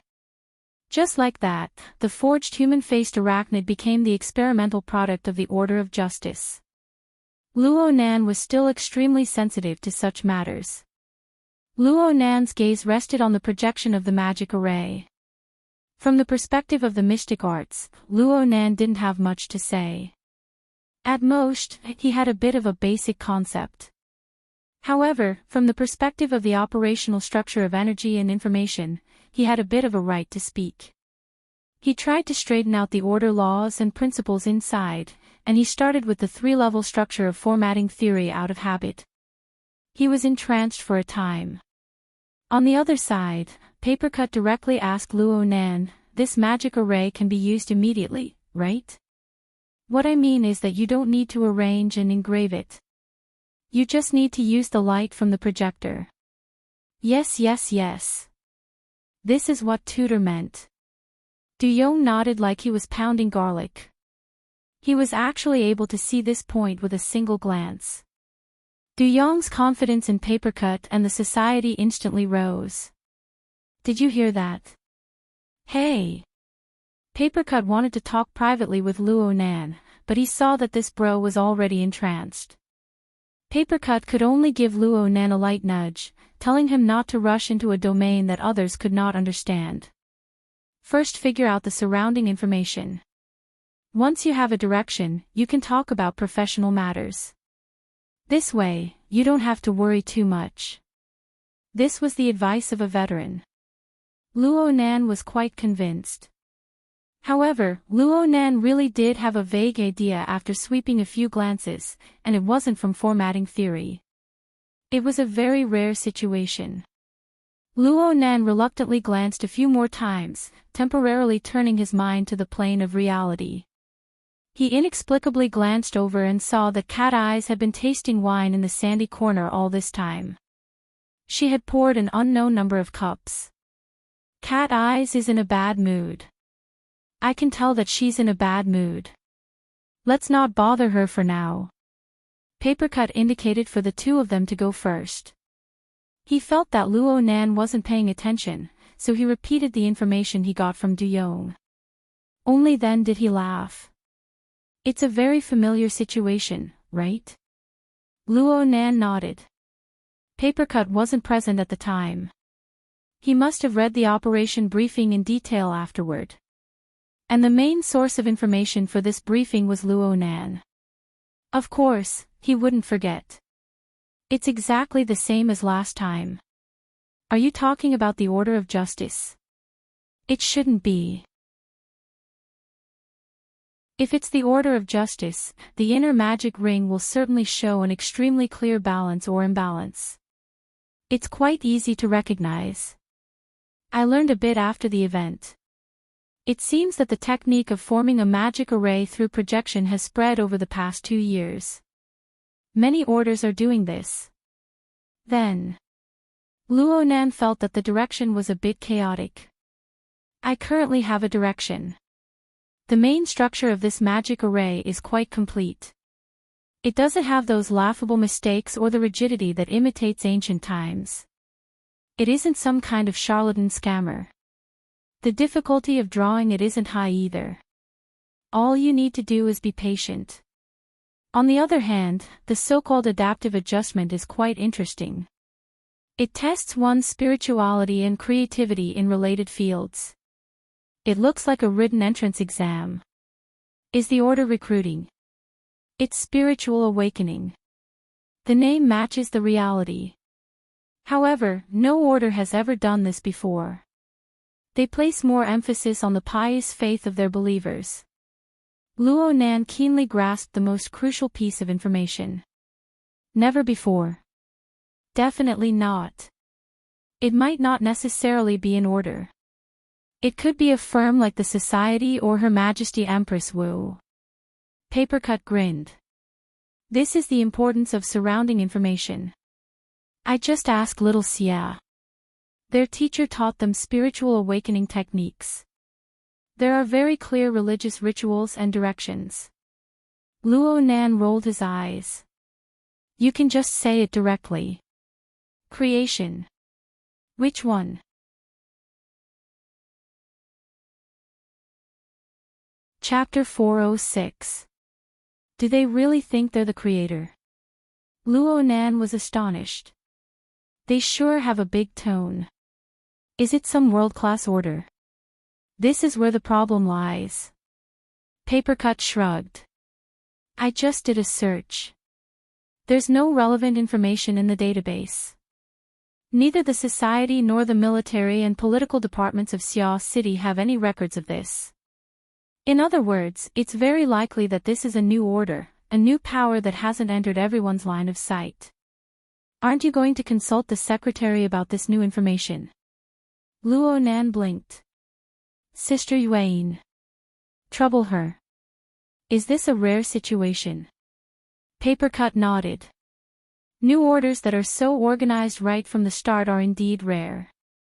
Actually, there have been very few new orders in recent years. After all, the area covered by the inner world is growing larger and larger. You know what I mean. Luo Nan really did understand.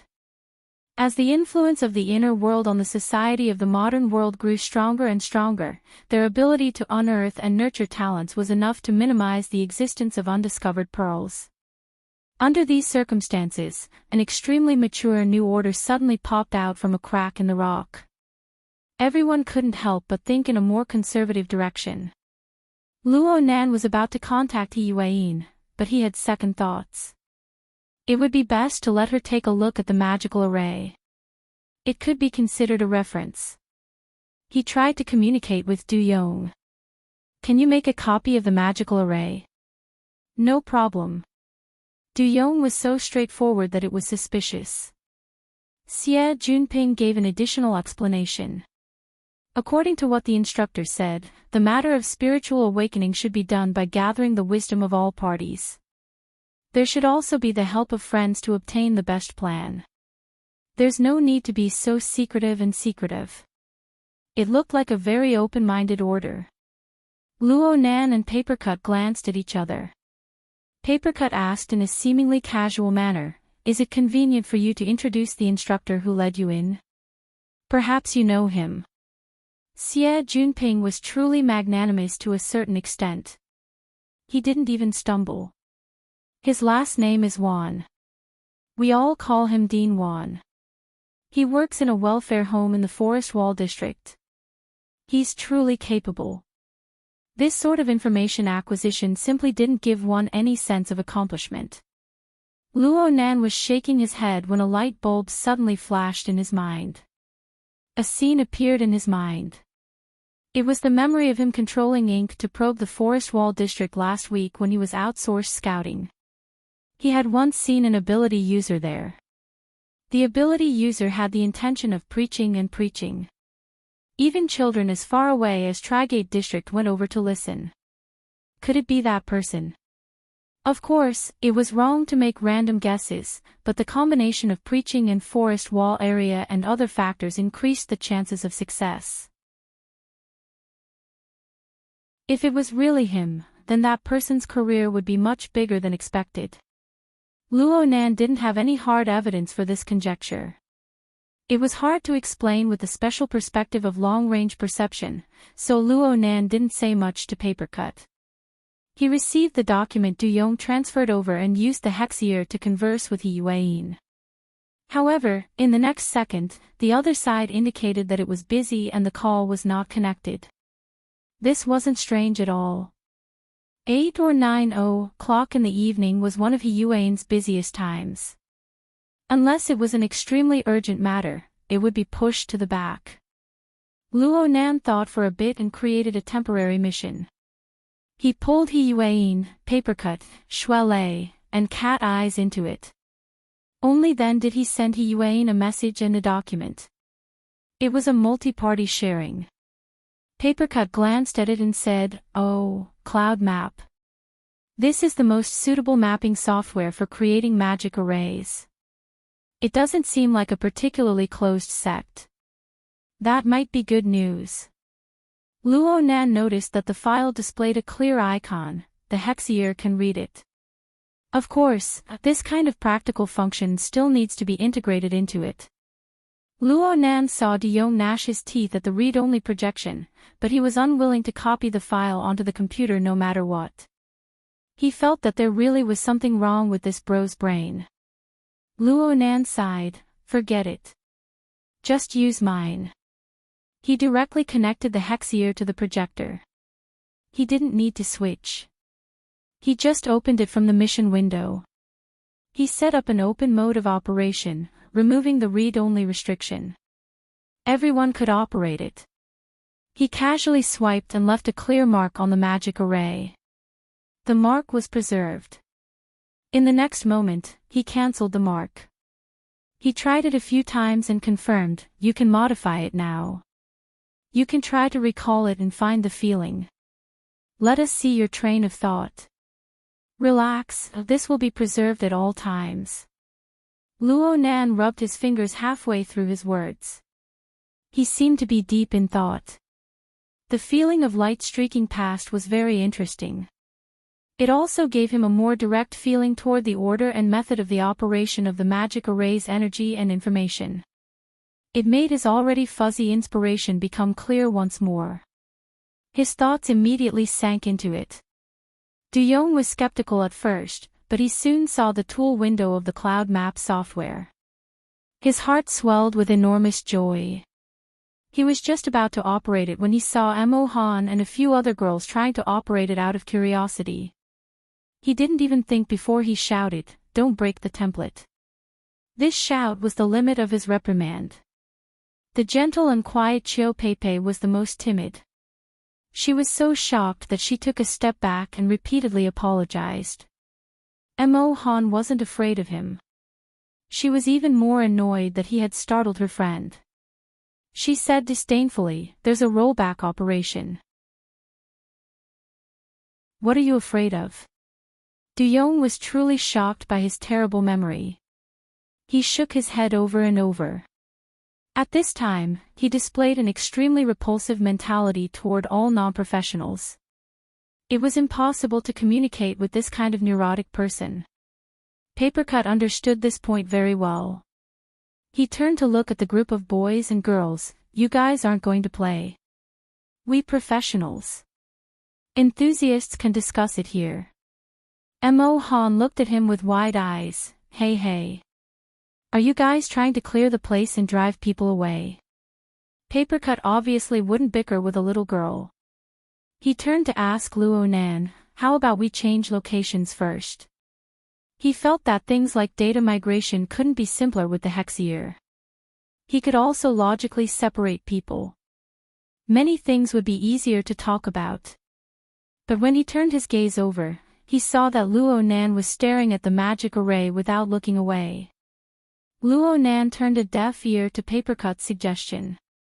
Papercut could only bump Luo Nan again helplessly. "Ha! Oh, hold on. It wasn't easy for Luo Nan to come out this time. He casually responded with a few words, but his gaze remained fixed on the structure of the magic array. He even extended his hand to touch it. Du Yong's tolerance toward this fellow traveler was much higher. He especially liked Luo Nan's ability to concentrate. He even had some expectations. He couldn't help but ask, "You have some inspiration?" "Yes, I have an idea. I feel that this magic array lacks a bit of texture." "Which one?" "Texture. The reality of matter." Luo Nan also needed someone to communicate with him. He observed as he organized his words, "If you view the magic array as a building, then the structure and lines are viewed as rooms and pipelines. Your template is more like a blueprint. There are no materials. There are no fillers. It's just a three-dimensional diagram." What Luo Nan didn't say was that the magic array that Huang had set up last time had a solid medium. It was intrinsically a level higher than this one. It wasn't the fault of the map. It was the gap between people. And this gap wasn't in mystic arts knowledge. Du Yong was the former president of the Mystic Arts Research Society. He was a level higher than Huang, who didn't do proper work. Then, it was very likely that it was thoughts, desires, and other existences on the mental plane. Luo Nan didn't continue this train of thought. He wasn't a believer of the order of creation. Faith and desires had nothing to do with him. He was more interested in other directions. Could this texture be replaced by other means? More specifically, by the power of the soul or the power of interference? Papercut didn't want to disturb Luo Nan when he saw Luo Nan's state. The world in the eyes of a genius like Luo Nan was intrinsically different from others. The angle and depth in which he looked at problems were greatly different. Inspiration formed from such a perspective was extremely precious. Who would bear the responsibility if it was destroyed? After a moment of hesitation, Tian-Si took the initiative to take on the task of dispatching. "How about we go play in Area A for a while? Junior Luo Nan clearly isn't doing his job as a host. I'll entertain him so that he doesn't continue to lose face for our Acumen College." "Wow! Sister C is so heroic." Tian-Si's deliberate derogation clearly suited the appetite of this group of boys and girls. It also lowered their rejection mentality to the minimum. It was extremely effective. On the other side, Hu Huaying wasn't stupid either. She echoed Tian-Si's words. "I agree with Head Tian's words. The brains of this group of people who study the mystic arts aren't normal. The juniors of 6th High might think that our Acumen College is suffering from hysteria. It just so happens that there's a VIP room above us. We can't leave it if we want to. Let's move our position and leave this place for them to play with." The allure of the VIP room exceeded that of the luxury room. It was even stronger than the public area of Area. Quite a few people's eyes lit up as soon as these words were spoken. Hu Huaying gave Tian-Si a meaningful glance, telling her to look after them first. She turned her head to ask Xie Junping for permission. The VIP room was reserved by Xie Junping. The group of people couldn't enter the VIP floor without the appropriate permission. The group of boys and girls walked out the door. Luo Bia whistled. "Normal room, luxury room, VIP room. So we're here to play and level up today." Mo Ping nodded fiercely with a drooling face. "I've been looking forward to the beautiful girls' dance battle for a long time. The lighting effects of the VIP room will certainly be better. I'll design the lighting costumes later. Dance costumes, sailor costumes, flight attendant costumes, and so on. We'll take turns wearing them." "You pervert." Guan Zihui kicked him. Mo Peng laughed and suddenly pulled open the door to escape. But who knew that when he pulled, the weight wasn't right? It tightened and then loosened. Mo Peng used the wrong amount of strength. His body staggered and fell backward, crashing into Luo Biao. The door was pulled open as well. Someone from outside fell head first into the room and fell face first into the mud. Ha! Who's? Yu Zheng. Though the figure fell to the ground, he was still recognized when he struggled to get up. At this time, Yu Zheng was wearing a set of external equipment that had anti-collision functions. It didn't hurt, but he was in a sorry state. Yu Zheng was having all sorts of trouble tonight. He had just crawled out of vomit when he fell face first into the mud. His chin had collided with the smooth floor, hurting his mouth, teeth, and tongue. A bellyful of evil fire rushed to his head. He crawled up and shoved Mo Peng. Motherfucker, what the hell are you doing? Mo Peng was a bit embarrassed at first, but his expression immediately changed when he was scolded directly in the face. As for that push, it didn't really matter. He wanted to scold back, but he had more confidence in the end. He sneered and said, I wanted to ask you. How does it feel to be F***ed by a hand cannon in all kinds of positions? Yu Zheng's face turned pale, then purple. The only thread of reason in his brain suddenly snapped. He cursed again and swung his fist, smashing it towards Mo Peng's face. Things had happened hastily. Everyone was relying on instinct. Mo Peng was a bit plump, but he was a stout and nimble fatty. He had been smashed on the reality battlefield all year round, so his reaction speed was above that of a normal person. At this distance, he lowered his body and didn't use his fists or feet. He directly went for a headbutt. His round head, along with the sharp and angular tactical helmet, struck between Yu Zheng's chest and abdomen. The impact wasn't small. Yu Zheng's drunkenness hadn't dissipated yet, so he nearly vomited again after this collision. What was even worse was that his balance had been lost. Last time, he fell forward, and this time, he fell backward. Fortunately, there was a place to lean on behind him. When he tripped, his shoulder hit someone's chest and the back of his head collided with something that was soft but not hard. Then, he heard a stifled muffled cry. Zhu Maoxuan's indistinct and hoarse cursing echoed in his ears. Fuck. Zhu Maoxuan was lying on the ground. He was also a bit stunned. It was reasonable to say that Yu Zheng causing a ruckus was advantageous to him. In any case, they were all students of 6th High and companions who had come together. If they really did cause a ruckus, the ones who would be making a fool of themselves would be that group of people. He could watch from the sidelines and taunt them a few times to take advantage of them. This was one of the best results he could think of. Even if Yu Zheng hadn't caused a ruckus, he would have urged him on from the back. But how did things suddenly turn out like this? After a brief moment of confusion, the feelings on his face and body finally had a realistic explanation. Yu Zheng was on top of him, and sticky juice had splashed all over his face. The large cup of juice had even smashed into his head. Of course, the most painful part was the bridge of his nose. The back of Yu Zheng's head had smashed into it, and the bitter and fishy taste had mixed in with the juice and flowed into his mouth. It was clear that he had seen blood. Zhu Maoxuan could have dodged it. The elite society under his command appeared as a combat society most of the time. His skills were quite good. But the problem was that there were far too many people following behind him. There were 2 waiters carrying wine and fruit trays, and there were also 2 friends of scoundrels that he had brought along for the sake of raising his aura. The 4 of them blocked him tightly. No matter how good his skills were, it was impossible for him to break through. Sure enough, he shouldn't have come. What should have been a relaxing and pleasant journey of face slapping had turned him into the spearhead. That fellow Zhu Ling was not on the same path as him. That was why he had fallen into such a plight. It must be known that this was Frost River Reality Area A.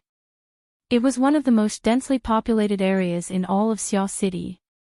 This was especially true since this was Cloud City Water Village, a large residential area. The people who came and went were players from the surrounding colleges and high schools. They overlapped greatly with his life circle. He fell here with his 4 limbs facing the sky. His nose was overflowing with blood, and juice was splashed all over his face. There seemed to be flashing lights all around him. There was no need for tomorrow. Tonight, his dignified appearance would be spread to every major college forum. This was Zhu Maoxuan's final rational thought. In the next moment, whatever face-slapping plan he had completely collapsed. Zhu Maoxuan roared as he pushed away Yu Jing, who was still in a stupefied state. He struggled to get up and casually picked up the large cup of juice beside him. Disregarding everything else, he smashed it towards the most densely populated area in front of him. "I'll chop you bastards to pieces." A muffled crash rang out, followed by the screams of a girl.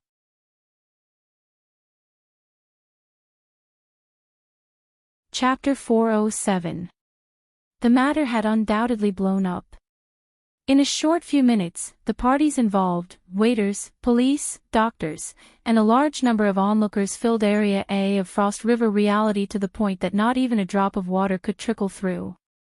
Chiu Peipei had already been sent to the hospital for treatment. Mo Han and Ruan Zihue had also gone to the hospital to take care of her. The remaining people continued to confront each other in the luxury room. It had to be said that the police were not slow. After the incident at Frost River Reality,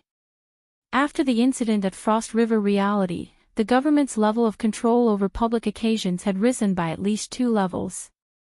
Fortunately, if they had been a bit slower, Zhu Maoxuan would have probably been sent to the hospital on a stretcher assembled by multifunctional robots.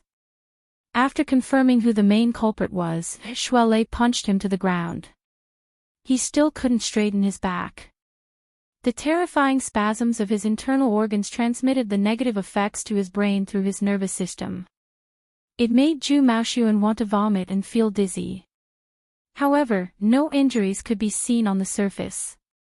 Because there were too many onlookers and quite a few people involved, the dispatched police did not take the group away from the scene. Instead, they rushed to the room to understand the situation. The police's inquiry was very simple. They were not interested in complicated grudges. After all, this was just a relatively ordinary public security dispute. The surveillance was very complete, so it was not difficult to make a judgment. Because the hospital's injury examination results had not yet come out, the dispatched police routinely left the social authority numbers of the parties involved. They informed both sides of the process of mediation and civil prosecution. Then, they informed them of the location and time limit for the injury examination. The dispatched police process was completed. Next, Mo Peng, Shuelei, Yu Jing, and Zhu Maoxuan had to go to the police station to make statements. Zhu Maoxuan was fine. He was already an adult and had the ability to act. As for the other 3, they had to notify their guardians according to the rules. All of a sudden, the faces of the 3 turned ugly. Mo Pang and Shuelei were simply worried about being reprimanded by their parents. Yu Zheng's feelings were much more complicated. In fact, when he recovered from his stupor and entered the room and saw the people inside, he hated that he could not immediately kill himself on the floor. Did the heavens specifically come to torment him tonight? We give up the prosecution and request mediation. The one who spoke was Yu Qin. She and Turner hurriedly entered and immediately expressed their stance. At the same time, they took out their guardian's electronic authorization. I am the younger sister of the party involved, Yu Jing. My father already knows of this matter. This is our stance. Yu Jing blankly looked over. There was no effective response. Seeing her brother in a daze, Yu Qin was both angry and annoyed. But in terms of cool-headedness, she was 10 times stronger than her brother. She could already see Xie Junping and Hu Huaying standing by Luo Nan's side with dark faces. In fact, the majority of her stated attitude was directed at these 2 masters. Wuyue Pharmaceutical Company could not afford to offend the Xia family and the Hu family. They were even more unwilling to give their peers a reason to talk about them and expose their flaws. Yuqin had done her best to understand the situation, inform her father, and obtain the relevant authorization in just a few minutes. Unfortunately, from the looks of the current situation, the effects were minimal. Yuqin didn't take the initiative to talk nonsense. After making her stand clear, she stood with her brother and helped him tidy up his appearance. She took the opportunity to observe the situation in the room. She had seen Xie Junping before. She knew that he was a playboy, a first-class hedonist. But the way he was dressed right now, the way he stood by Luo Nan's side, the way he unconsciously whispered into Luo Nan's ear. No matter how she looked at it, he didn't look like the main character. She seemed to have misjudged the direction from the beginning. In fact, what Yujing did, what the Yu family or Wuyue Pharmaceutical Company did didn't really matter. Yuqin's declaration was just a small interlude. Not many people heard it. At most, she earned a fierce glare from Zhu Maoxuan. Zhu Maoxuan was certainly the most restless person in the room. He saw that his gang of scoundrels from the VIP room had all come down. They couldn't be of much help, but they could support themselves. They could reason with the police. They weren't afraid at all. They had an imposing aura. However, the most crucial person was missing from the list. Zhu Maoxuan turned his head left and right, but he still didn't see anything. He could only ask his friends, "Where's Zhu Ling?" He seems to have gone back upstairs. Zhu Maoxuan only knew now that he and Yuzheng had gone downstairs to act as gunmen. Zhu Ling, who had made this request, had disappeared without a trace. Zhu Maoxuan's mind immediately exploded. At this time, the police were still BBB, carrying out legal education. Zhu Maoxuan's anger rose to his head when he heard this. He suddenly kicked over the high-back chair beside him. "Give this nonsense to a fucking lawyer. I want to examine my injuries right now." Ugh. Zhu Maoxuan's movements were large, and his already spasming internal organs gave him an even worse experience. His body bent like a prawn. Gastric acid sprayed out, burning his throat painfully. His tears and snot also choked out. Shuelei, the one who had done this, didn't even bother to glance at him. He obediently accepted the police's questioning. His attitude was more than 10 times stronger. At most, he was a bit worried because he had invited his parents. Xie Junping and Hu Huaying stood up at this time. They were Acumen College's student council officials. They didn't lack connections, and they were experienced in negotiating with the police. They could be considered good doctors after a long illness. They were the best candidates to handle this kind of matter. In addition, there was Tian Si, an expert in communication. She checked for any gaps and filled in any gaps. It seemed that everything was developing in their favor. As for the ability users in the room, they exchanged glances with each other. It was quite awkward. Indeed, they were all gathered inside the room. They studied the magical array, drank, and so on. There was a certain distance between them and the conflict zone at the entrance. But to let a delicate little girl get hurt right under their noses was still a very shameful thing. Even Luo Nan was no longer in the mood to study the magical array. He sized Zhu Maoxuan up and down. He recalled the old events at Ocean Sky Cloud City. He could more or less determine the cause, and he felt more and more displeased. He really wanted to find a way to fix things. And it was because of this concern that he heard the name Zhu Ling through his mental senses. Judging from Zhu Maoxuan's intense emotions, it seemed that the situation was more complicated than it seemed. Actually, Luo Nan didn't need to think about the current situation. However, he hadn't been of any use at all in the beginning, and it seemed that there wasn't much use for him in the future. It made him feel uncomfortable. Luo Nan's mind spun a few times, and he seized the opportunity to pull Xie Junping over. He asked, "Who's Juling?" "Juling." Xie Junping shook his head. "I've never heard of him. He's not in this circle." "Is he a relative of Zhu Maoxuan?" "Why don't you ask and see?" Luo Nan activated his living starry sky senses as he spoke, bringing the entire aurora cloud into the range of his senses. At this time, there should be about 10,000 people stationed in Aurora Cloud Capital. Sorting out the tracks of thousands of people would have been a painful process in the past. But right now, Luo Nan had an initial grasp of the warning senses of a closed system. It was much easier for him to divide them according to the level of threat. What he sensed was rather subtle. The strongest reaction of malice came from Zhu Maoxuan not too far away. Luo Nan should have discovered this a long time ago. It was just that although this person's evil intent was strong, his body didn't possess any extraordinary strength. The stimulation was very weak. Plus, Luo Nan had been immersed in the study of magical arrays, so he had unconsciously overlooked this. From this, it could be seen that the alertness of a closed system, in a passive state, could very likely ignore a considerable amount of information. He had to pay attention to this in the future. Luo Nan continued to comb through the information. It didn't take much effort before he found 2 targets.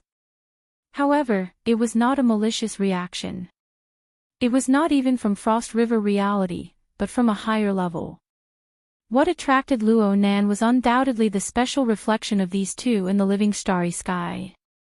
Ability user. And one of the ability users was quite extraordinary.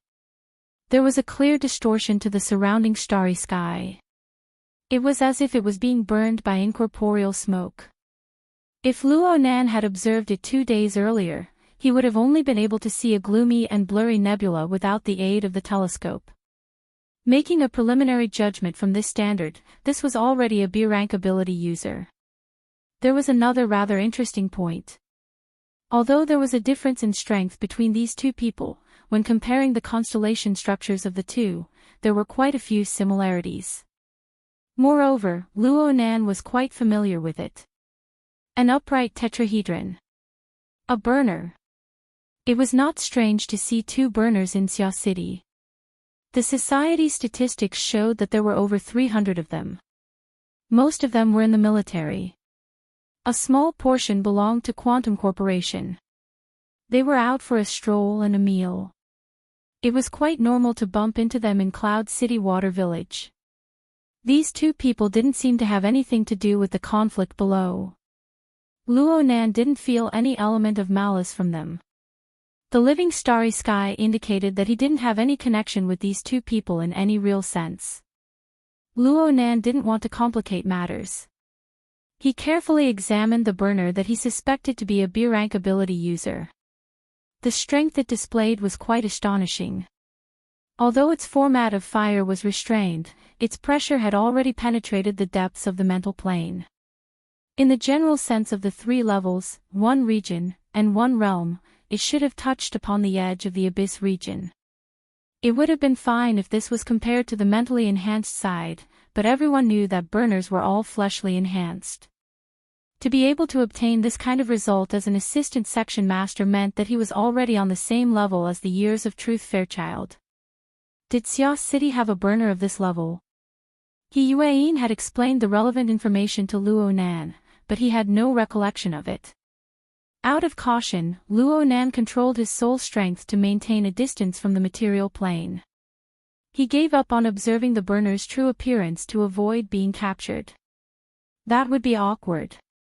Luo Nan memorized the location and removed his senses. He didn't discover anything else after that. It seemed that this was indeed an exception. However, the appearance of a B-rank burner required his companions to be notified.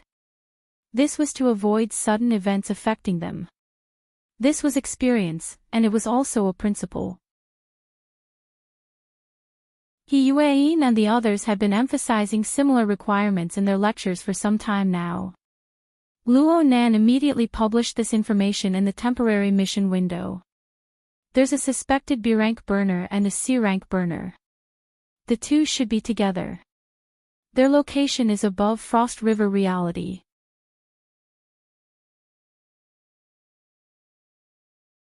Chapter 408. It was common knowledge that extraordinaries had yet to appear within the burner community. But by controlling the special deep blue platform and mounting weapons, they could achieve extremely high destructive power. Any extraordinaries would have to kneel if they were equipped with a nuclear warhead with a yield of 10 million tons. Luo Nan knew this, but he didn't think about it. He was reminded by Papercut and suddenly had a new train of thought. B+ rank burners. I remember Sister Yuan saying that they all hold the rank of general. Yeah. There are some people with real power who control quite a bit of the special forces of the field army. For example, the Coastal Defense Force closest to Xia City, where Secretary He's father worked and where Crag Burst was a part of, has a special combat brigade. The commander of that brigade is a high-ranking major general called Tian Bang. He's a pretty awesome character. Tian Bang. Yeah. He has the same surname as that senior of yours, but he shouldn't be related. He's an orphan. He participated in the Deep Blue Platform project since he was young and underwent deep remodeling. Of course, this is internal information. It only circulates in the inner world. Luo Nan nodded. I understand. If an orphan or a young child participated in the remodeling of burners, it would be hard for people not to suspect the lower limits of the government and the military. This was undoubtedly something that those in power did their utmost to avoid. Is this person Tian Bang? The coastal defense base isn't that far from Xia City. It's hard to say. I haven't seen him yet.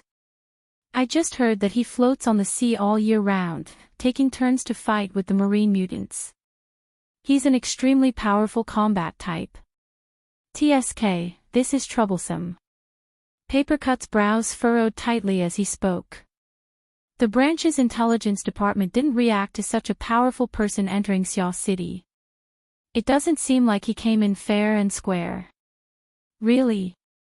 Luo Nan was quite calm. It didn't matter if it was Tian Bang or not. He definitely didn't have any ill intentions.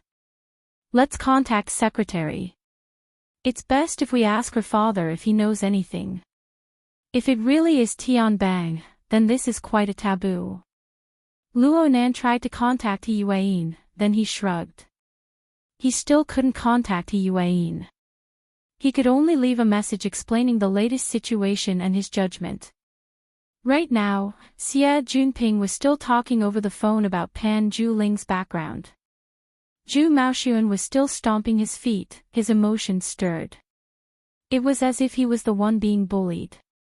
Only Mo Peng and Luo Biao were able to exchange a few curses with him. Most people could only watch coldly from the sidelines. Only Chiu Pei's family had the qualifications to sue or to settle. Luo Nan and the others could only act as parties and witnesses, providing testimony. Going back and forth like this, he felt more and more bored. Papercut was really worried that Luo Nan wouldn't be able to take it and cause more trouble. He pulled Luo Nan to the corner of the sofa, talking as they walked. This is why many people don't like the secular world.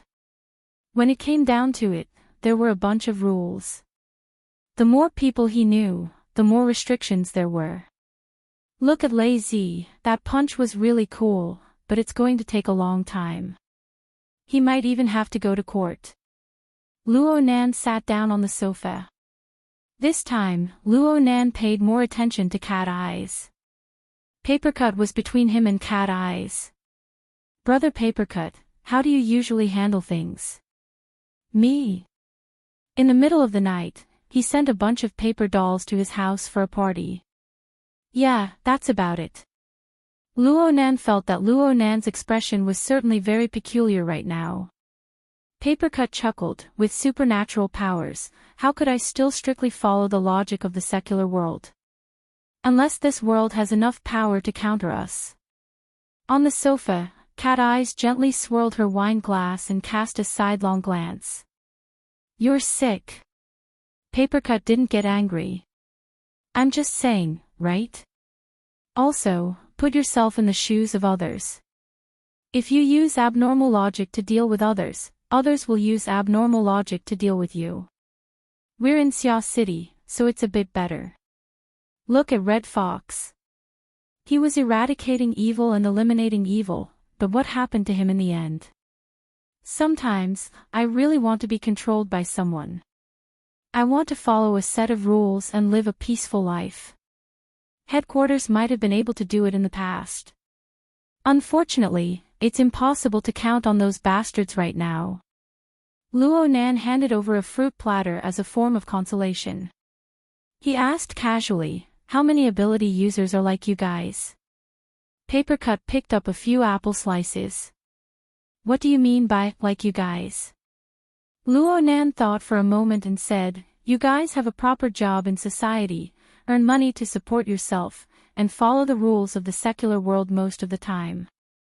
Of the ability users he knew, Cat Eyes taught dancing, Papercut had his own craft store, Octopus and Mr. White were doctors, Mr. Giant Arm ran a dojo, and Her Majesty Empress Wu ran a firm.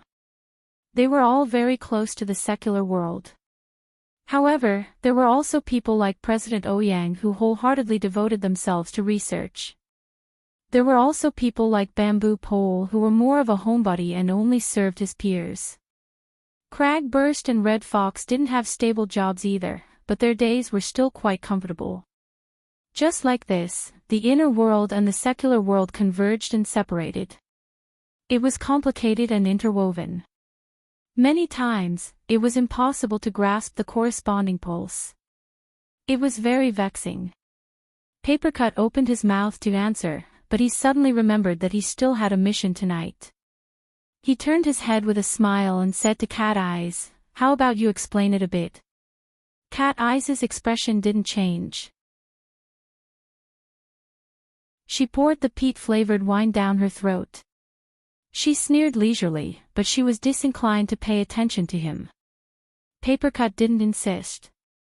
He shrugged and said, this is the way of the world. The barrier between ability users and secular society is indeed getting thinner and thinner. There are people who oppose this trend. There are people who approve of it. There are people who let nature take its course. Xia City has fewer rules and regulations. There are many people who let nature take its course. But in other cities, there are quite a few people who are very passionate about infiltrating. They want to realize the era of ability users. There are also some people who are very determined to maintain their distance and maintain their bloodline. It was unknown which sentence aroused her interest, but Cat Eyes downed the wine in her cup in one gulp. She suddenly spoke, actually, they're all the same. The faction of people above people. Luo Nan understood in an instant, so they feel that they're higher than normal people. Mesophobia, or the desire to dominate. Cat Eyes laughed to herself as she spoke. She cast a sidelong glance at Luo Nan, for example, a certain someone. Boss. Boss Luo. What do you think? This topic was off topic. Plus, it didn't seem like an inquiry. It seemed more like sarcasm. Luo Nan didn't want to answer, nor did he feel the need to. Xie Junping just so happened to finish making a round of phone calls. He walked over and said, Nanster, I got some information. That Zhu Ling is the son of Zhu Maoxuan's uncle. He joined the military many years ago. Recently, he was transferred from the City Defense Army to the Coastal Defense Army. He's already a lieutenant colonel. I heard he's a burner. Burner. The Coastal Defense Army. Luo Nan and Papercut locked gazes. They immediately thought of the two people upstairs. No matter how many burners there were in Xia City, no matter how many talents there were in the Coastal Defense Army, they couldn't just randomly pick a B+ rank big shot, right? It's 80% likely. This damn luck. Who is it? Xie Junping didn't want to quarrel with that bro Zhu Maoxuan. He sat on the sofa, leaned back, and groaned. Only now did he show a bit of the elegant demeanor of a hedonistic young master from before. Luo Nan observed a bit through the perspective of the living starry sky. He felt that Xie Junping's constellation projection really did have some subtle changes. However, the most important thing right now was to investigate the person suspected to be Tian Bang. Luo Nan didn't have any enmity right now, but if a grudge were to form because of his relationship with Zhu Maoxuan and Zhu Ling, then it would be a headache to deal with it. Luo Nan was just about to go investigate when a voice rang out from the door. Everyone had sharp ears and eyes. They heard the voice over there, Tian Si. You're here too. Perfect. Call everyone over. Let's discuss how to deal with this. Who was this? The voice was a bit familiar, but what left a deeper impression was the arrogant and bossy attitude. At first, one would think that a big boss like President Ouyang or Her Majesty Empress Wu had personally come.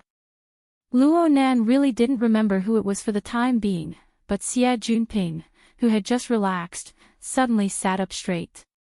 What's he doing here? In any case, he doesn't come with good intentions. This bro will seize the opportunity to put on a show or two. I'm afraid Tian Si won't be able to handle it. As he spoke, Xie Junping hastily got up and walked over. Luo Nan and Papercut glanced at each other. Luo Nan split a bit of attention to quickly confirm the other's identity. Chen Weikan, the vice president of the Student Council of Acumen College, the president of the Mutual Assistance Association. He had an elite face, but it was hard to have a good impression of this fellow. Right now, Chen Weikan was wearing a casual suit. It didn't quite match the atmosphere of Frost River reality. However, his posture was tall and straight. His every movement was very stylish. He really did attract the attention of others when he walked in through the door. However, if he were to maintain this posture and walk into the crowd, it was hard to say whether or not the loyal Shuelei would give him an iron fist. Chen Weikan didn't pay attention to Shuelei. It could be said that he didn't pay attention to anyone. He was just a bit dissatisfied with Tian Si, who stood there stiffly. Tian Si wasn't as quick-witted as usual, but he didn't say much. He just waved his hand and strengthened his body language. At the same time, he used his wristband to talk to someone else. I also hope that Frost River reality can deal with this in a timely manner. I don't want the existence of some black sheep to affect the good reputation of the students. Alright, Manager Ian. You'll be here soon, right? Alright, we'll talk when you arrive. Chen Weikan let out a light breath and his expression relaxed a bit. He turned his eyes and saw that Tian Si was still standing there. He was a bit surprised. Everyone has been summoned. Everyone is here. The police officer is here too. What's the point of summoning? Xie Junping walked closer and said with a chuckle, Vice President Qin, it's rare to see you come to a place like Frost River reality. Which honored guest are you entertaining? Chen Weizan's gaze swept across Xie Junping's face. There was no emotion. There was no hostility. It was more like he was ignoring Xie Junping. But if one were to say that he was arrogant, it seemed that his mind was a bit scattered. Luo Nan observed and sensed from the side. It was a bit strange. However, what attracted his attention the most was the person Chen Weikan was talking to. His surname was Ian, and he was the manager of Frost River reality. Could it be? Before he could finish his thought, Luo Nan was reminded. He confirmed that a familiar target was approaching from far away. She had entered the edge of his sensing range and was rapidly closing in. Luo Nan no longer paid attention to how Chen Weikan and Xie Junping would negotiate. He sat on the sofa and his brows furrowed. He locked onto his target and watched her approach step by step. Not long after, Luo Nan was able to clearly perceive the sound of her footsteps through the deliberate filtering of his mental senses. The footsteps broke for a moment when they were about 30 meters apart, but they soon connected. Several seconds later, there was a knock on the door. A white-collared beauty with an outstanding temperament stepped into the room. Her makeup was exquisite, and her bearing was extraordinary. She perfectly displayed the most appropriate and mature style of a woman of her age. After she entered the room, she turned her gaze and took in the situation of the entire room. Her cold gaze paused slightly on Luo Nan's face before sweeping across Papercut, Cat Eyes, and Shuele. She concealed herself quite well. If Luo Nan had not anticipated this, he might have missed it. This kind of directionality meant that they were both in the same trade or enemies. There was no other possibility. Sure enough, it was Yinluo. Luo Nan was baffled. Why wasn't this sister holed up at home and properly serving the human-faced arachnid's avatar? What was she doing out here? Luo Nan's thoughts were extinguished, and his heart sank without the slightest warning. Well, that wasn't right. The signs existed, and they clearly appeared above the living starry sky. At this moment, the B+ rank burner in the Long Willow Pavilion, who was several hundred meters away, suddenly surged with hostility. He pointed in the direction of the room and locked onto his target.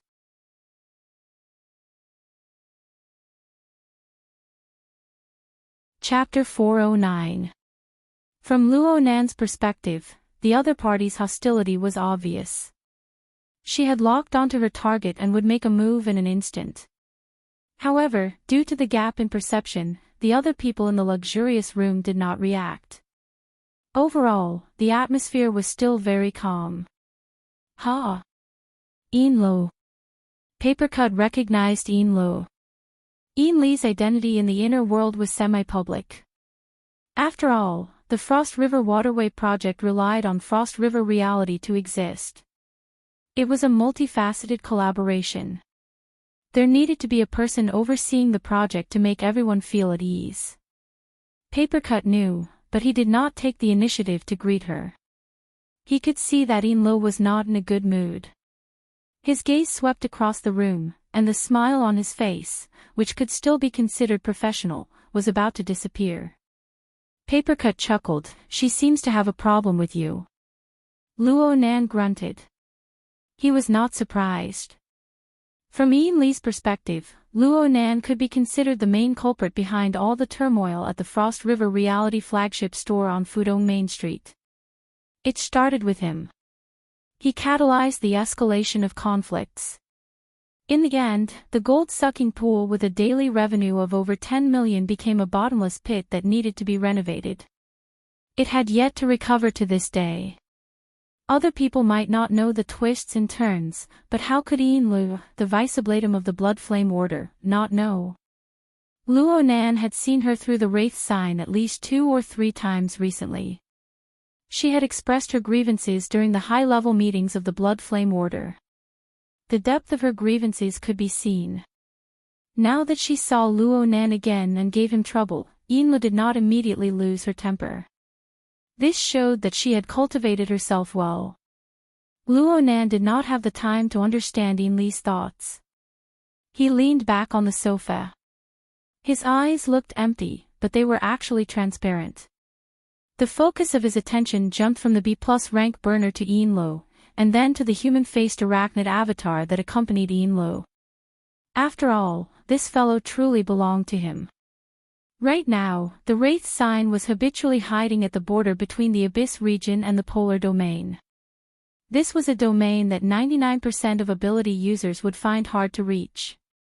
No one but Luo Nan could detect the Wraith sign in the room. The Wraith sign was like a greedy beast. Its 6 pupils circulated with colorful light as it instinctively searched the area for a target it could eat. As his level of power increased, the average emotional turbid flow was no longer attractive to the Wraith sign. Ordinary aptitude users were nothing to him. Apart from the fact that their instincts to devour their own kind still existed, their diet was getting narrower and narrower. It was precisely because of this that the Blood Flame Order's members were so moved by the hunting of the winghand vampire bats this morning. Soon, the Wraith sign searched the vicinity of the luxurious room. It didn't have the guts to touch its true master, Luo Nan. The rest of the ability users didn't enter its eyes. From this point of view, the current Wraith sign was a picky eater. It wouldn't eat it rashly. It was extremely easy to raise. It was also a street sweeper that devoured the avatars of other face spiders. Its contribution to society had skyrocketed. Luo Nan laughed involuntarily when his thoughts reached this point. But soon, he was unable to laugh. B+ rank burners were already extremely profound on the spiritual plane. When their hostility manifested, the pressure was even greater. At this time, they had already entered the Abyss region and continued to explore deeper, searching level by level. Yes, search, that's right. Luo Nan finally understood. It was a bit far-fetched to say that the B+ rank burner was targeting Yinluo. After all, Yinluo was a famous character in both the mortal world and the inner world. A suspected important member of the military actually wanted to set up a trap to target her. There were many aspects that didn't make sense. But if the factor of the human-faced arachnid was added, the relevant reason instantly became sufficient. After all, the human-faced arachnid was the most dangerous Darksider life form that the military and political departments of Xia City had joined hands to obliterate. This reason alone was enough to suppress everything else. Luo Nan saw a wisp of fiery smoke continue to spiral upwards. The Abyss region wasn't enough. It continued to go deeper, gradually approaching the boundary between the Abyss region and the Polar region. The most terrifying thing was the aura of life within the fiery smoke. It was a faint wisp, but its foundation was strong. It was like the fragrance of meat. The fragrance rose in spirals after being roasted by the smoke and fire. The human-faced arachnid hadn't been found yet, but this idiot, driven by instinct, was gradually unable to restrain himself from the fragrance of meat that drifted over. It became quite restless. If Luo Nan's thoughts hadn't intervened in time, this idiot would have probably charged over in delight. Then it would fall head first into the trap. Now the situation was clear. This was a trap. A trap targeted at Yinluo, targeted at the human-faced arachnid, and even targeted at the Blood Flame Order. Chen Weikan was the bait of the real world. He had lured Yinluo over.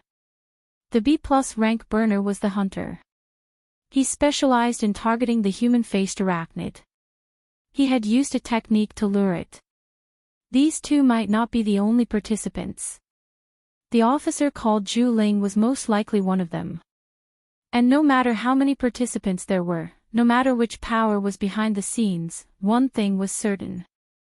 They had obtained extremely accurate information. Think about it. How long had it been since Yinluo took control of the human-faced arachnid? It had only been this afternoon. The first, grazing, hadn't even begun yet, but the other party was already certain that the human-faced arachnid was by her side and had set up a trap targeting her. This was the tempo of a traitor.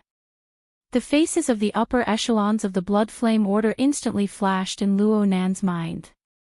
Unfortunately, his understanding of this group of people was still superficial over the past month. It was far too difficult to find the so-called traitor.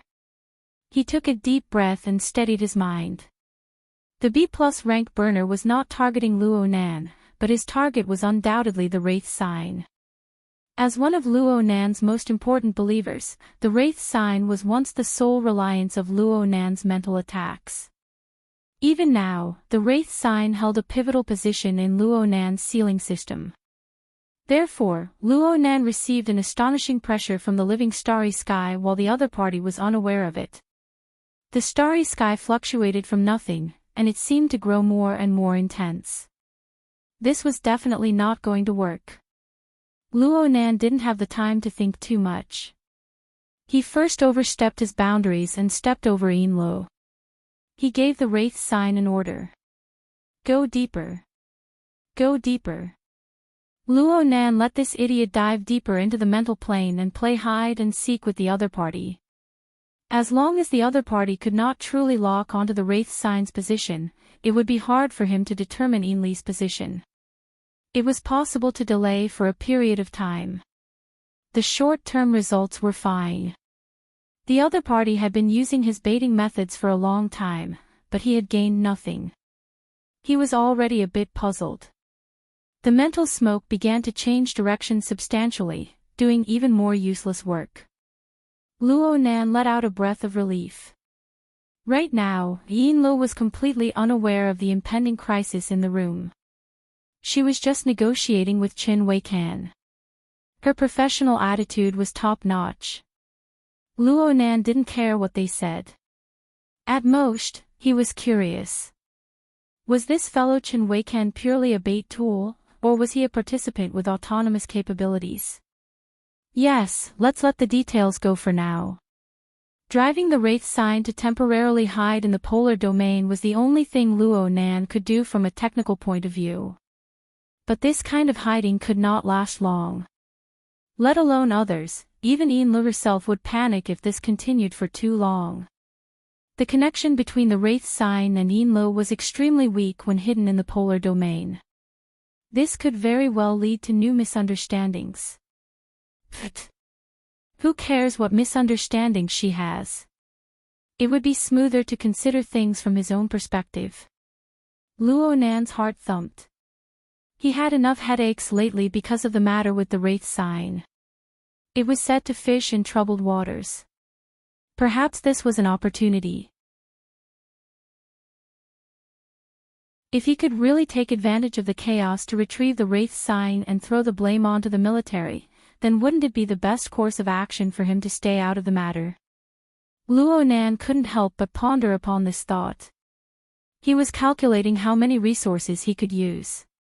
His thoughts drifted, and he suddenly noticed the temporary mission window on the psychic wave network. There were only a few messages left, and he was suddenly stunned. Last time at Frost River Reality, it was more or less like this, right? He was even more selfless than this. He wholeheartedly wanted to save people, and then he messed things up and got out of hand. Right now he had Papercut, Cat Eyes, and Shuele by his side. It was true that these were his helpers, but how dangerous would it be to face a B+ level power? Not to mention his own brothers and sisters, classmates, and so on. Bang. Luo Nan smacked his own head. What's wrong? Papercut was baffled. Nothing. I've cleared my head. Luo Nan let out a breath. He was a bit annoyed. Yuan had been exhorting him to his face every time she gave him a lesson. She told him to pay attention to teamwork and other matters. Why did he merely act willfully when things came to this? You need to grow up a bit. Luo Nan muttered to himself. Papercut thought that Luo Nan was talking to him and didn't hear him clearly. He asked, "What did you say?" Luo Nan laughed. Tonight's gathering will end here. Staying here will just be watching people act cool. It's better to leave. Papercut swept his gaze over to Qin Weikan and laughed, a wise choice. Then let's go. Luo Nan's mind was set. He didn't hesitate any longer. He simply stood up and headed outside. His movement was not a big deal, but Yinluo instinctively became alert. She couldn't be blamed for this. After the two incidents at Frost River Reality and Ocean Sky Cloud City, Luo Nan's reputation had rapidly spread throughout the inner world. He had established a benchmark. Right now, who didn't know that Luo Nan of the Xia City branch was a young man capable of tossing and turning? His talent was outstanding, and he was vicious and merciless. Snake Tongue, Puppeteer, Tank, and other veteran ability users had all fallen to his hands. Especially Snake Tongue. Ainley's position in the inner world was roughly the same as Snake Tongue's. Such a shrewd and powerful curse master was gone just like that. How could Yinluo not be vigilant? Qin Weikan had been talking to Yinluo, but he saw her mind wander. He followed her line of sight and finally noticed Luo Nan. As a leading figure for many years, Chen Weikan was extremely sensitive to the general atmosphere. He soon discovered that this boy, who was walking outside, had a childish air about him. Not only did he attract Yin Li's attention, even Xie Junping, Hu Huaying, Tian Si, and the others naturally focused their gazes on him. The degree of focus and intensity had already exceeded the scope of normal attention. The conversation that had been within his control suddenly couldn't continue. At this time, Xie Junping opened his mouth and asked, "Nanster, you?" Luo Nan laughed, "Everything's fine here. Let's go home." Xie Junping was stunned. But when he heard these words, even Cat Eyes, who was usually indifferent to him on the sofa, stood up with a cold snort. Tian Si, Papercut, Shui Lei, and the others directly started walking. They felt inexplicably excited. He shrugged and pushed Du Yong, who still didn't know what was going on, to keep up with them. He laughed and said, "Then let's get out of here." Several people moved, forming a chain effect. Hu Huaying, Mo Peng, Luo Biao, and the others instinctively moved as well. The standoff in the private room suddenly collapsed. For the fastest and most accurate novel reading, please visit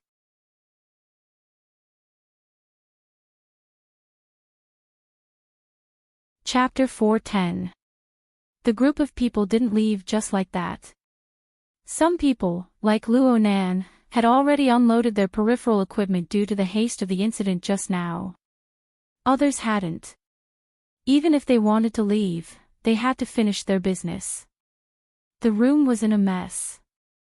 But no matter how chaotic it was, everything was in accordance with Luo Nan's will. It didn't matter what Chen Weikan said at this time. It was meaningless. Chen Weikan did not look too good. His failure to control the field was secondary. The most crucial problem was that his target, Yin Lu, had clearly been affected by Luo Nan. She was a bit absent-minded and probably had thoughts of leaving. Chen Weizan's thoughts spun rapidly and he decided to make some slight adjustments. He took advantage of the fact that Luo Nan had yet to leave the room to greet him. "Fellow student, I remember that you're also a student of our school. Regarding this matter, I think we should maintain close communication." Chen Weizan's memory could be considered excellent, but it was useless. In any case, Luo Nan had no intention of cooperating with this person. His gaze streaked across Chen Weizan's face, and he used his chin to point at Zhu Maoshuan, who was still accumulating rage points. Every injustice has its perpetrator, and every debt has its debtor. As long as we remember him, we don't care about anything else. You guys talk. F***CK. Zhu Maoshuan couldn't take the provocation. He stomped his feet and wanted to hit someone, but the police were right in front of him. His group of friends were afraid that he would suffer a loss, so they pulled him back one after another. Luo Nan was disinclined to pay attention to the farce over there. He walked straight over. Chen Weikan inexplicably moved his body to the side when faced with Luo Nan's gaze, giving him some space. However, it was difficult for him to correct himself. One figure after another followed, including Tian Si. This beautiful subordinate who had been working by his side for many years was gone. She walked past him expressionlessly. "You're playing this game too?" Chen Weikan felt an impulse and said in a commanding tone, "Tian Si, stay here." Just last weekend, when he spoke like this, Tian Si still showed the respect of a subordinate. Now, Tian Si was indeed reacting. She paused and turned sideways, as if by instinct. But in the next second, she retracted her gaze and completely ignored Chen Weikan, who was right in front of her. She pointed at the police officer who had not spoken for a long time. "Mr. Officer, have you gone through all the procedures?" "Yes. According to our previous agreement, as long as the relevant party issues an explanation, the guardian can wait until the injury examination is finalized before considering whether or not to notify the guardian. The police officer had been ignored for a long time. Finally, someone seriously asked for his opinion, and his attitude was very good. Yes, as long as you remember to follow the police's request and provide a timely explanation, it'll be fine. Thank you. Tian-Si bowed politely and left. From start to finish, he didn't even look at Chen Weikan. Chen Weizan's face darkened visibly. He subconsciously raised his arm, wanting to do something, but with a bunch of people watching him, this embarrassing action was eventually controlled. Luo Nan was the first to go out, but he had a clear understanding of the events that occurred afterwards. He had a guess in his heart. Chen Weikan was more or less autonomous, but he seemed to know very little about the inner world. Perhaps he had just come into contact with this domain, or perhaps he had been on the fringes for many years. The latter was more likely. Looking at the connections, this trap targeted at Yin Lo and the human-faced arachnid was certainly organized. The possibility of him being from the military was higher. Chen Weizan's background was also closer to the military. Since that was the case, it was best to ask He Yueyin about the relevant questions. But up until now, there had been no reply from the temporary mission window. The sound of footsteps approached from behind, and Tian-Si took 2 quick steps to catch up. Her attitude was different from the cold and aloof one in the room. She was a bit nervous right now. She called out, "Junior," but she probably felt that it wasn't too appropriate. She ended up cutting it short. Luo Nan's mind was like a clear mirror. He knew that it wasn't easy for Tian-Si to decisively choose a side after years of resistance.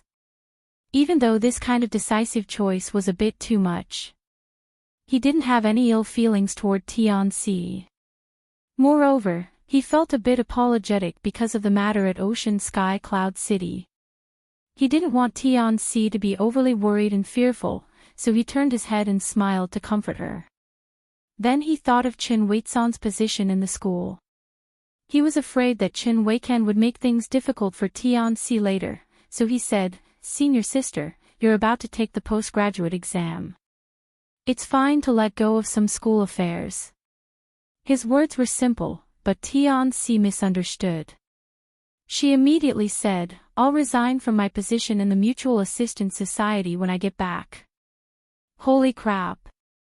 Luo Biao, who had followed them out, gasped in surprise. He couldn't help but move closer to Mo Pang's ear. "Hey, Nanster, you're a big shot now." Mo Pang had been stupefied for a long time. He was affected by the atmosphere back in the room, so he unconsciously followed them out. Now he came to a realization. Why was it that when Nanster moved, half the people in the room followed him? It must be known that practically everyone here was older than Luo Nan. Not to mention Tian-Si, Xie Junping, and Hu Huaying were even cadres of the student council. Their family backgrounds were quite extraordinary. But these people all had Luo Nan as their axis. They naturally didn't have a trace of reluctance. This didn't make sense. Mo Ping was stupefied when Mo Han, who was accompanying Chiu Pei, called, "Is everything alright over there?" No. Actually, Mo Ping didn't know whether or not this counted as an issue. Mo Han believed him. She just told him, "Yu Qin just asked me for Luo Nan's number. Is the police's judgment leaning more toward us?" Yeah. If you want it, then you want it. If you don't, then it'll be too late. Ha! Luo Nan heard the conversation between Mo Pang and the others clearly from up front. This gave him a reminder. He immediately discussed with Papercut in a low voice, "Mo Han and the others are still in the hospital. Take them away. Don't stay here any longer." Papercut was startled. He finally felt that Luo Nan wanted to leave. Aside from not wanting to cause trouble, there seemed to be some special considerations. "Is something the matter?" This message was sent to the temporary mission window. Cat Eyes and Shuele could see it, and their gazes immediately shot over. Luo Nan also responded from the mission window, that B+ rank doesn't seem to be here purely for a meal. In reality, there was certainly some other plan. It was just that Luo Nan didn't want to talk about the details of the human-faced arachnid and the blood flame order. Papercut didn't know this. He asked, "It's not targeted at us, right?" "It should be." Luo Nan sensed something before Papercut could fall. The B+ rank burner was still searching, but the direction of his mental smoke was no longer in the abyss region or the polar domain. Instead, he quietly turned back to touch the area where their group was located. What was going on? Did he start to change his train of thought because he couldn't find the human-faced arachnid? That side was quite confident in their source of information. Luo Nan's lips curled. He was worried that the Wraith sign would hide in the polar domain for too long, creating unnecessary misunderstandings for Yinluo. Since the burners had changed their train of thought a step ahead, Luo Nan took advantage of the situation. He pulled the Wraith sign out of the polar domain for a breather. It was the same as playing hide and seek. As it turned out, Luo Nan's choice was extremely timely. Yinluo was clearly a bit restless in the luxurious room at this time. The appearance of Luo Nan and the other members of the Xia City branch had already made her vigilant. The human-faced arachnid's ambiguous attitude put a great deal of pressure on a newbie like her. The human-faced arachnid's clone promptly returned to its normal area, allowing Yinluo to let out a secret sigh of relief. However, she was a priest who had cultivated for a long time. She more or less had some intuition. The slight disharmony she experienced over and over again formed a rather negative psychological suggestion. It made her want to retreat spontaneously. These changes were all reflected subtly in the living starry sky. How interesting! Luo Nan subconsciously grinned. He wasn't a hard-reading demon. He was unable to see through Yinli's specific thoughts, but he was able to observe all sorts of details, piecing them together to form an approximate judgment. Right now, Luo Nan relied on his mental senses to deeply enter the vast material plane and the mental plane.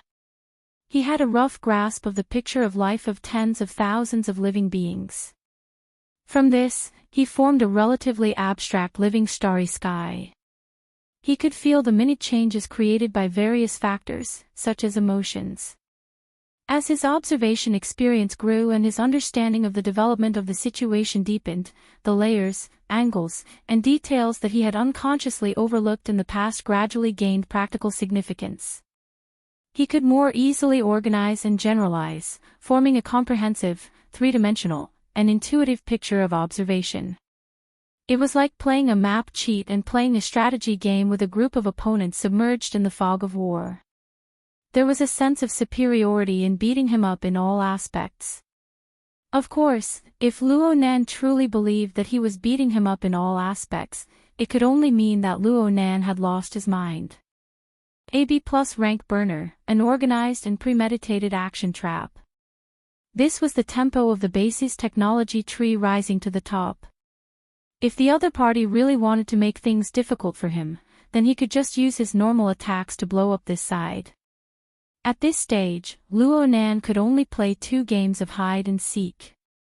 Then he would run as far away as he could until the game ended. Pay attention to the one in front. Papercut suddenly sent a warning from the temporary mission window. His gaze is unfriendly. Luo Nan's mind temporarily withdrew from the macroscopic picture. He raised his eyes to look forward. Right now, the group of people were about to enter the elevator in the lobby of the amusement park. And at the edge of the crowded entrance stood a 30-year-old youth. He released his aura, completely unrestrained. He was a burner. This life sketch looks very familiar. Luo Nan quickly confirmed that this person was the one following the B+ rank powerhouse. Perhaps it was because of the strong first impression, but this person's ramrod straight figure looked very much like a soldier, even though he was dressed in casual clothes. This person didn't avoid the gazes of Luo Nan and the others, but he didn't respond either. His gaze swept past their faces one by one, and he just watched quietly. He was like a relatively eye-catching passerby. It looks like he's counting heads. This person seems a bit inexperienced. He's a lackey. A few ability users were discussing in private when Xie Junping suddenly came over and whispered, "He's Zhu Ling. I just saw his photo. There's no mistake." Really? Luo Nan was a bit surprised, but he did see traces of a silhouette that was similar to Zhu Maoxuan's from this person's face. Zhu Ling didn't have that much of an evil aura compared to his cousin. However, his gaze was calm and straightforward. It made people a bit unhappy when they stared at him. The group of people still hadn't figured out how to deal with this when the mission window suddenly flickered and jumped. He Yueyin, who hadn't replied all this time, contacted them through instant messaging. Luo Nan and the others greeted her one after another, "Sister Yueyin." "Hello, Secretary." From the video, it could be seen that Yueyin was multitasking. She was contacting someone. Her brows were slightly furrowed, and she wasn't in a good mood. She hung up after several seconds and focused on this side. "Apologies, Mr. Luo. Apologies, everyone. I just saw this, but there's a matter that just so happens to be related to you." Without any pleasantries, Yueyin sent over an electronic file. The format was extremely formal, and it clearly bore the authority seal of a government department. Yueyin explained further, the Xia City Police and military received a reliable tip that traces of the human-faced arachnid's clone were discovered in the vicinity of Cloud City Water Village. They decided to launch a search operation at the last minute. According to the agreement they reached with the society a month ago, they hope that the nearby members of the society will cooperate. It can't be. Xia City hasn't been swept clean yet. Shuai Lei had confronted the human-faced arachnid head-on before. He had a deep impression of the formless and shadowless demon. He immediately drew in a cold breath. Papercut was more concerned with practical issues. Did they say how to cooperate? Yueyin opened the electronic file and indicated to Luo Nan and the others to look at the highlighted paragraphs. They demand that all members of the society within a radius of 15 kilometers, with the main building of Cloud City Water Village as the center, must report their current location and go to a designated location to record their privileges. They want to clear the area. Yes. In principle, no ability user is allowed to stay within this area. After recording their privileges, the members who wish to participate must obey the commands of the military and police. The military and political departments and the society will give corresponding rewards. Those who don't wish to participate must quickly leave the scene to avoid the human-faced arachnid's invasion. While Yueyin was explaining, Luo Nan and the others had already waited for the elevator to arrive. They poured into the same elevator. Who knew that Zhu Ling, who had been observing with cold eyes all this time, would suddenly take 2 quick steps forward, openly following them? The gazes of several ability users gouged at Zhu Ling's face at the same time, but Zhu Ling pretended not to notice. Luo Nan sized up Zhu Ling a few times. At the same time, he sent a message through the mission window. "This document was sent within 5 minutes, right? 4 minutes and 20 seconds ago. This job." Luo Nan gasped in surprise. He had gotten through all of Xia City's military and political departments in one afternoon. As soon as he failed to lure the human-faced arachnid's clone, he immediately caused a big scene. He even gave the green light all the way. Even the society was mobilized.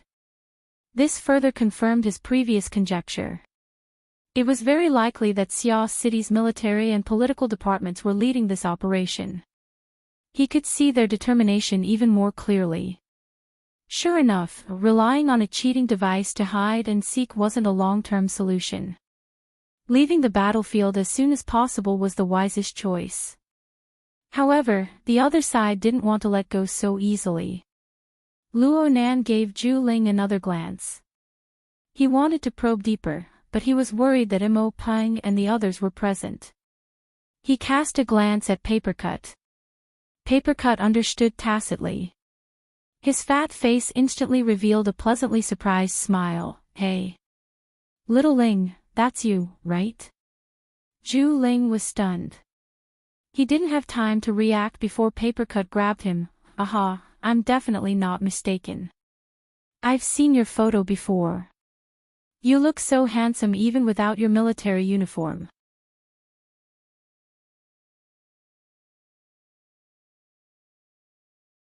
Chapter 411. In the elevator, no matter if it was Xie Junping who didn't understand, or Mo Peng, Robio, and the others who didn't know what was going on, they all felt their faces twitch when they saw Zhu Ling, a handsome man with a cold face, being crowned with the title of stupidly cute. The atmosphere was very subtle. Luo Nan was also doing his best to ensure that his facial muscles didn't go out of control. But he had already been named to help out, so he could only say hello. In the end, he couldn't help but grin. Little Ling, cough, what a coincidence. The temporary mission window jumped and cat eyes sent over a one-word evaluation, fake. Of course it's fake. This sort of name that deliberately took advantage of others had more or less broken through Luo Nan's bottom line. Fortunately, Papercut, who was an actor, took on the atmosphere. His affectionate expression didn't diminish, and Zhu Ling wasn't really stupid. He hooked his lips and really called out, "Brother Papercut."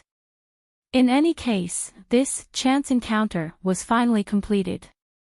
The elevator went down and soon reached the 55th floor. This was the hospital where Chiu Peipei was staying. Tian Si came back to her senses at this time. No matter what, she first invited Mo Peng and the other young boys and girls out of the elevator. Then she said to Luo Nan, "Why don't you guys chat first? We'll go see Peipei and pick up Xiao Han and the others along the way." Luo Nan shot a glance at Zhu Ling and nodded, Go then. We'll be there in a bit." As he spoke, he winked at Xie Junping, telling the group of people to follow him and not delay things here. Very quickly, the place was cleared. Only the 4 people from the association and Zhu Ling were left. A total of 5 people stood in the elevator, silently confronting each other. When Mo Peng and the others turned around, both sides wiped away their fake expressions. Papercut said unhappily, "You guys from the military do things in such an imposing manner. You ask for access to the human records at the drop of a hat. What's the reason? The government and the military have the right to ask any law-abiding citizen to show proof of social authority and cooperate in the performance of public security obligations." Zhu Ling stood ramrod straight, enduring the penetrating gazes of several ability users. There was no fear on his face, and his mouth was also very sharp. But in the end, he still narrated the reason that everyone was well aware of. The target of our search is the human-faced arachnid. It is very likely that this kind of darksider life form is attached to an ability user's body. It crosses the sea while deceiving everyone. The relevant examination is necessary. Papercut asked, "What about normal people? There are tens of thousands of people upstairs and downstairs, and you want to search them one by one." Zhu Ling answered simply, "At this stage, the human-faced arachnid that remains will no longer be interested in normal people. Correspondingly, their desire to hunt ability users will become even stronger, which is why no ability user is an exception." Luo Nan raised his eyebrows slightly. This guy really understood. According to his intentions, Yin Lu, the vice officiant of the Blood Flame Order, had to make a trip as well. Was he trying to alert the enemy? Papercut spread his hands, "We've already met. Does this count as a pass?" Zhu Ling fully displayed the principles of a soldier. "I'm sorry, but we need to make thorough preparations." Papercut gave Luo Nan an inquiring look, and Luo Nan slowly nodded. Saying anything more would just be a waste of time. What's the big deal about going along with him? Luo Nan really wanted to see just what sort of method the military would use to search out the human-faced arachnid's avatar. After experiencing it for real, he knew that the matter of recording permissions was quite convenient in terms of form. The military temporarily commandeered a certain office area of Aurora Cloud City and set up the relevant equipment. All one needed to do was wear a wristband and walk around the room according to the requirements of the military's technicians. The relevant information regarding the recording would enter the database jointly managed by the government and the society. It wouldn't be made public. At least in name, the members of the society wouldn't be able to say anything. The 4 members of the society entered the room one by one. Luo Nan was the last.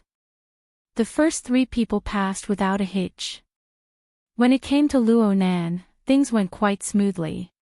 But of course, Luo Nan walked through the room filled with sensing devices. He simply ignored all sorts of waveforms. These were just smokescreens. The true detection method was actually on the mental plane. It was that wisp of faintly discernible smoke. It came from the suspected person. It was no longer suspected. He Yueyin had confirmed their guesses. The frontline commander of this operation was Major General Tian Bang of the Coastal Defense Army Special Warfare Brigade.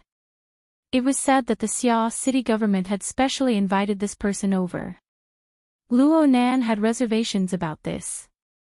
Even though this person was a burner, his operations on the mental plane were already extremely exquisite.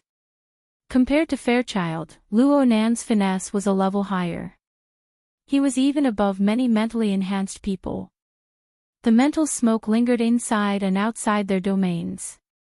It was an attempt to use its unique nature to induce the instincts of the human-faced arachnid.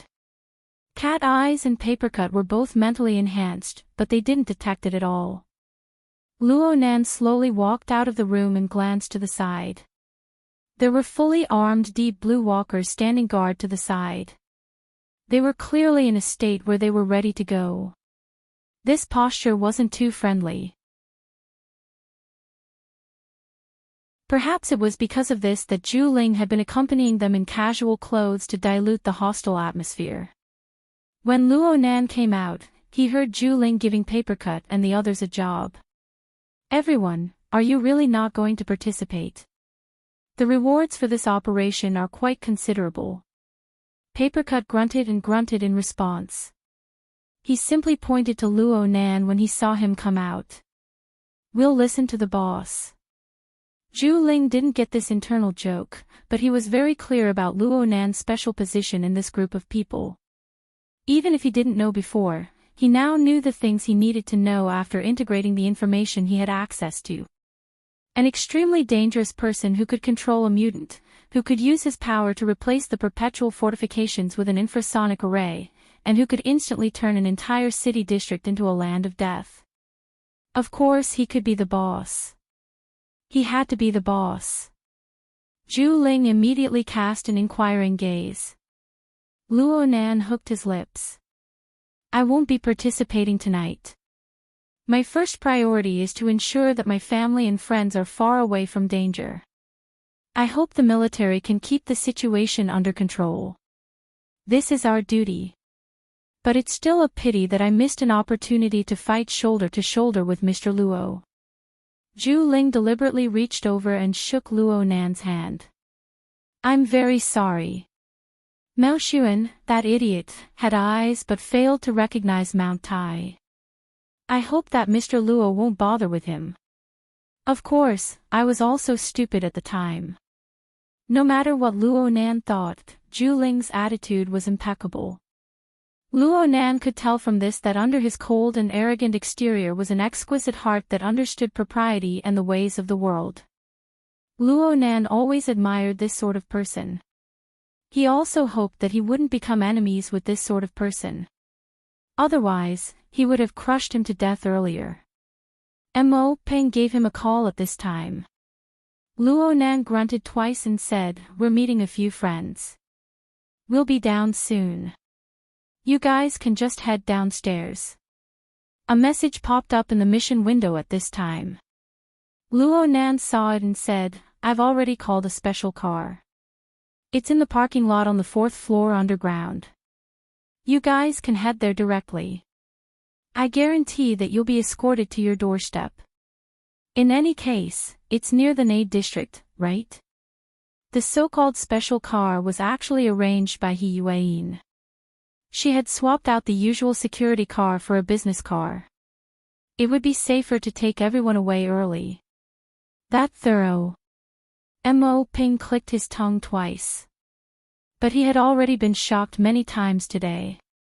There was no need to say too much about such a small matter. On the contrary, this phone call verified Luo Nan's words. Zhu Ling had no reason to keep them here.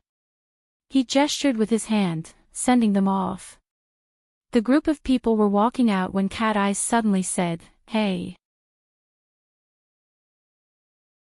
Is there room for negotiation regarding your standard compensation?" Luo Nan and the others stopped walking when she opened her mouth. Zhu Ling did not expect this. He was startled for a moment before he said, "In principle. Like our boss. He has a clear record of fighting with the human-faced arachnid. His recent accomplishments are glorious. He defeated a B-rank Cursemancer, a puppeteer, and a fleshly body enhancer." Cat Eyes did not say the word "kill" in the military's domain. But she focused on the latter half of her words. "Like me. I'm an expert in long-range sensing and guidance. I've successfully cooperated with the military many times in the past. Are you guys going to use a fixed salary for an outstanding ability user like me?" Zhu Ling's mind wandered for a moment. He should be requesting instructions from his superiors through internal channels. He spoke a second later, "In order to avoid unnecessary links, the compensation is fixed. But if everyone participates in the operation and can make outstanding contributions, the relevant rewards will not be stingy. These have already been written into the document." Cat Eyes chased closely. "What about the designated item?" "Designated? I heard that the military's research and development of the long-range guidance platform is progressing quite well. They have already successfully manufactured a single soldier model. Can this be included in the scope of rewards or exchange? If it's possible, I can help out tonight." "Hey, Cat Eyes!" Papercut shouted. "What's up?" Papercut had nothing to say when he saw Cat Eyes' innocent appearance. After all, he wasn't that familiar with Cat Eyes. It was hard not to feel a bit awkward. He had just said, "The boss is in charge." How come she was undermining him? How could he know that Cat Eyes was more than happy to undermine him, especially to a certain boss? Zhu Ling acted in a businesslike manner. "Lady Cat Eyes' long-range sensing ability is indeed an ability we need. If you don't mind, you can stay here for now. We will give you a reply after we consult with the equipment department." "Sure. I've been drooling over that single soldier platform for a long time. I definitely won't miss the chance to get my hands on it." Cat Eyes giggled, but her gaze cut to Luo Nan's side. It was quite subtle. Then she turned to Zhu Ling. "I'll say this in advance. I'm just a support job. I absolutely won't go to the front lines. We will arrange the most suitable position for every ability user." "I hope so." Cat Eyes smiled slightly. She raised her hand and wagged a finger at Luo Nan and the others. Then it settled. "See you guys later." Shui Lei was a bit stupefied. Is this okay? Regardless of whether it was okay or not, no one had anything to say. The event was over, so everyone naturally returned to their own homes. New events were another matter altogether. 4 people had come, but there were 3 when they left.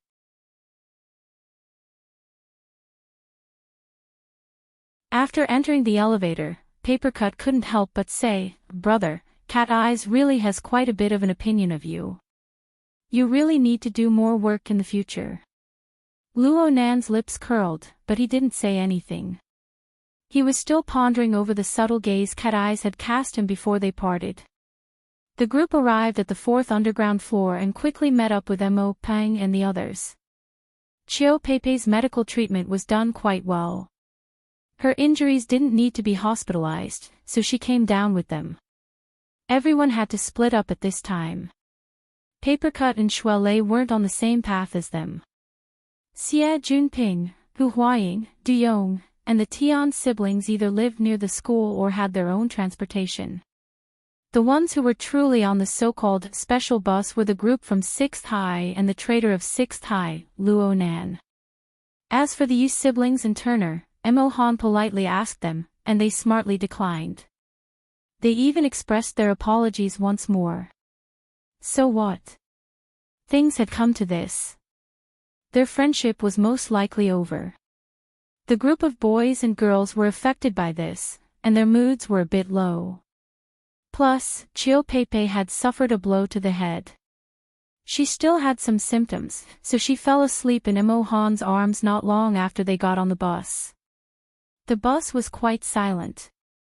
Luo Nan sat in the very front row. The driver beside him was still a member of the society's security personnel, but he had switched shifts. It was no longer old Qin from the Colossal Arm Dojo. The two didn't have much to talk about, so it was quite peaceful. However, they had separated too quickly just now.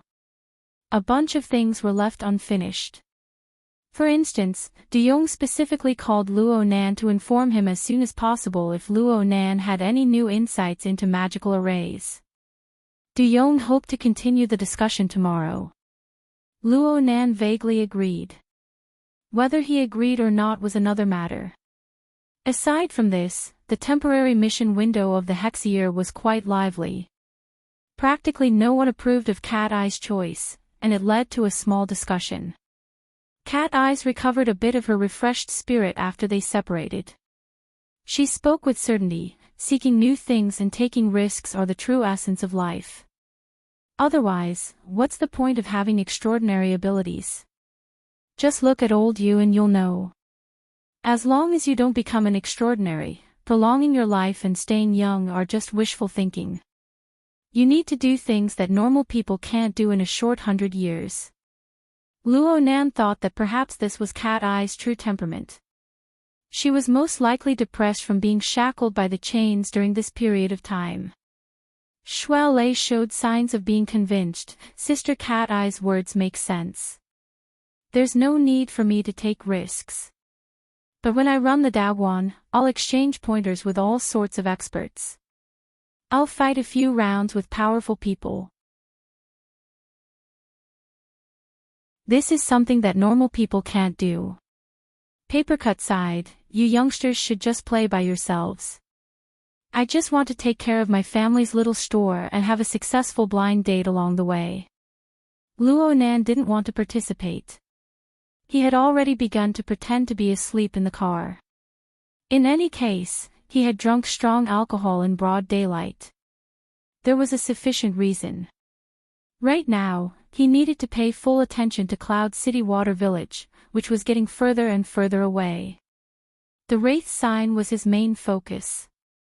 If he didn't look after her, the chances of Ian Lo coming out in one piece weren't high. But he couldn't resist Cat Eyes teasing him, boss, what are you planning on doing?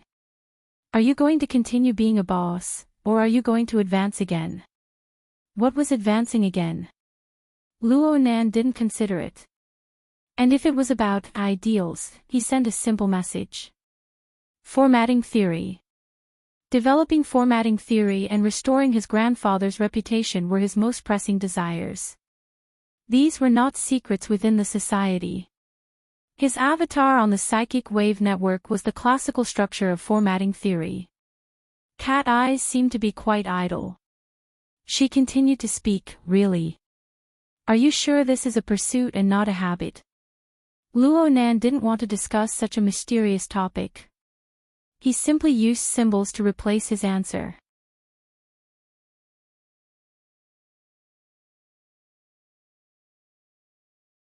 Chapter 412. Ha! You don't need it. Or do you feel that this method of communication isn't safe? In the next moment, the communication mode between Luo Nan and Cat Eyes entered a deeper mental domain. Through the pull of the living starry sky, they transmitted information back and forth. Look! Cat Eyes chuckled, completely ignoring the strange gazes of Zhu Ling and the others. This is clearly the most straightforward way, but you still wanted me to come. What are you planning? You really lack a sense of trust. Luo Nan ignored Cat Eyes' ridicule and went straight to the point. What do you want to help me with? Cat Eyes was even more straightforward. You dare say that the human-faced arachnid that appeared in Cloud City Water Village has nothing to do with you? Luo Nan smacked his lips. He suppressed the surging emotions in his heart and continued to respond with a question. How much do you know? Hee, do you think I'm the only captive of those invisible chains of yours? If you can use this method to subdue me, why can't you use the same method to subdue the human-faced arachnid? Not to mention that many of your mental attacks are practically the same as the human-faced arachnids. Did you succeed at the Limestone Water Village pub? Cat Eyes had certainly hidden these words in her heart for a long time. Once they were spoken, they were unstoppable. Her logic was correct. There was a flaw in the time she obtained the human-faced arachnid, but this detail was no longer important. Luo Nan couldn't help but sigh. Why did she have to say it out loud? Didn't she know that the more it was like this, the more it was impossible for her to let go? F***CK. Luo Nan felt that his selfishness was overflowing at this moment. It was just as Cat Eyes said. Luo Nan had invited her over without thinking about how to deal with her. Perhaps he felt guilty, but perhaps it was more to comfort her. This was selfishness. It wasn't strange, but he didn't expect it to be this strong. Perhaps he had never truly considered letting go of Cat Eyes. Tonight's invitation, was it just a hypocritical self-deception? It wasn't easy to recognize oneself, but it was even harder to recognize one's own shamelessness. Luo Nan's mind was stifled. He didn't know how to continue the conversation for a time. Perhaps Cat Eyes liked to see her boss speechless, but Luo Nan had been silent for far too long by the mission window. Papercut felt that it was very likely that Cat Eyes' habit had poked Luo Nan's sore spot. For a youngster, this was a good opportunity to correct his character. He also began to probe in circles. There's nothing wrong with getting used to it. Speaking of which, Nanster, what kind of activities do you prefer? Speaking, I like nothing in particular. How is that possible? For example, I like to play with handicrafts, especially paper cutting. That's how I got this nickname. When I was trying to figure out a technique, I felt that it was especially interesting. Have you ever had a similar feeling? Luo Nan hoped to use chatting to alleviate the pain of his self-dissection. He really did seriously ponder for a moment before replying, when I'm doing research. Occasionally. Papercut was speechless for a moment. You won't have any friends if you chat like this. But Luo Nan was speaking the truth. Most of his memories before he was 10 years old were blurry. Before he was born, his mother had already passed away. In the first few years of his life, his grandfather had been sent to prison, hospitalized, and his father had gone missing. All of these had been muddle-headed and filled with deep darkness. But after the age of 10, the impression was very deep. He copied his grandfather's experiments. Every time he succeeded or failed, he used himself as a living body. The fear he felt when he carried out the experiments and the joy he felt when he broke through were vivid in his mind. His daily life was just like that. If there was any joy, he could only find it in life. The topic of the temporary mission window was about to come to an end when Yuan, who hadn't participated all this time, suddenly sent a message: extraordinary powers aren't the essential difference between humans. The difference between the inner world and the secular world is a false proposition. However, researching the essence of extraordinary powers or developing all sorts of new applications have always been the two most valuable options. Mr. Luo and Cat Eye's methods are both very meaningful. Cat Eye sent a. She was speechless at He Yuan's serious newscast. They were the boss and the secretary. What a good match. Whether or not it was reasonable, this sort of newscast was a great killing weapon that could destroy the atmosphere. The topic truly came to an end. Cat Eye sent a private message from the Living Starry Sky channel. Have you noticed? He Yuan is so full that she's about to overflow, but your life is so poor that it's pitiful. Cat Eyes found another angle to attack Luo Nan. She didn't hold back at all. Some people take hobbies as their ideals. Hobbies can be shifted. In the end, there is no limit.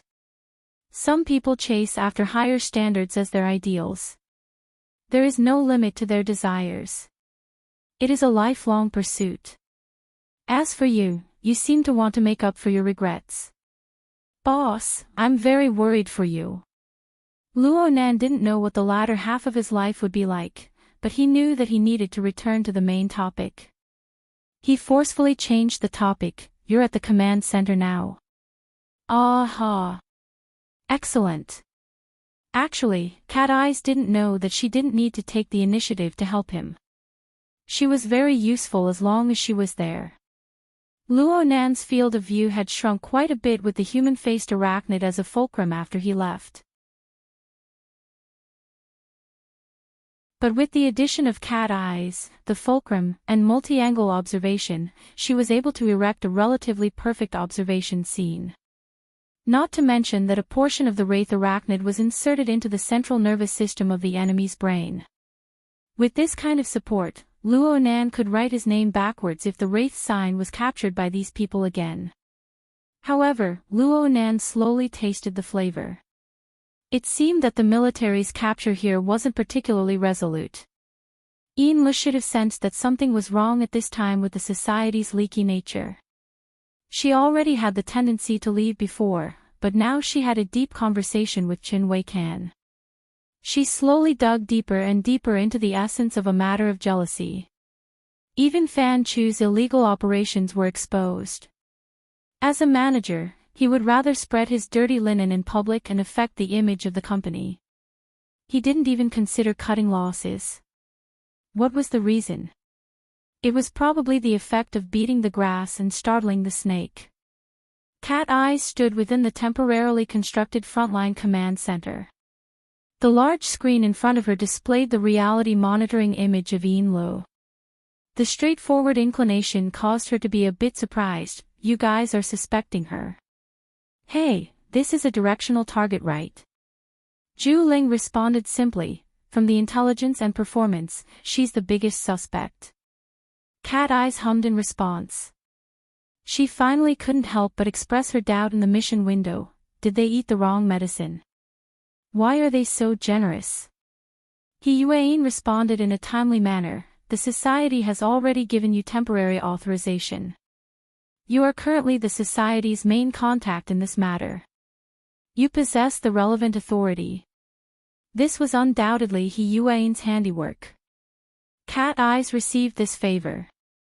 She sent a thumbs-up emoticon, expressing her admiration. At this time, a person walked into the command center. He was dressed very casually. He wore a t-shirt, a sports sweater, jeans, and white sneakers. He had a student's aura off the charts. Plus, he had a personality that loved to laugh. The smile on his face never stopped. Cat Eyes communicated with Luo Nan.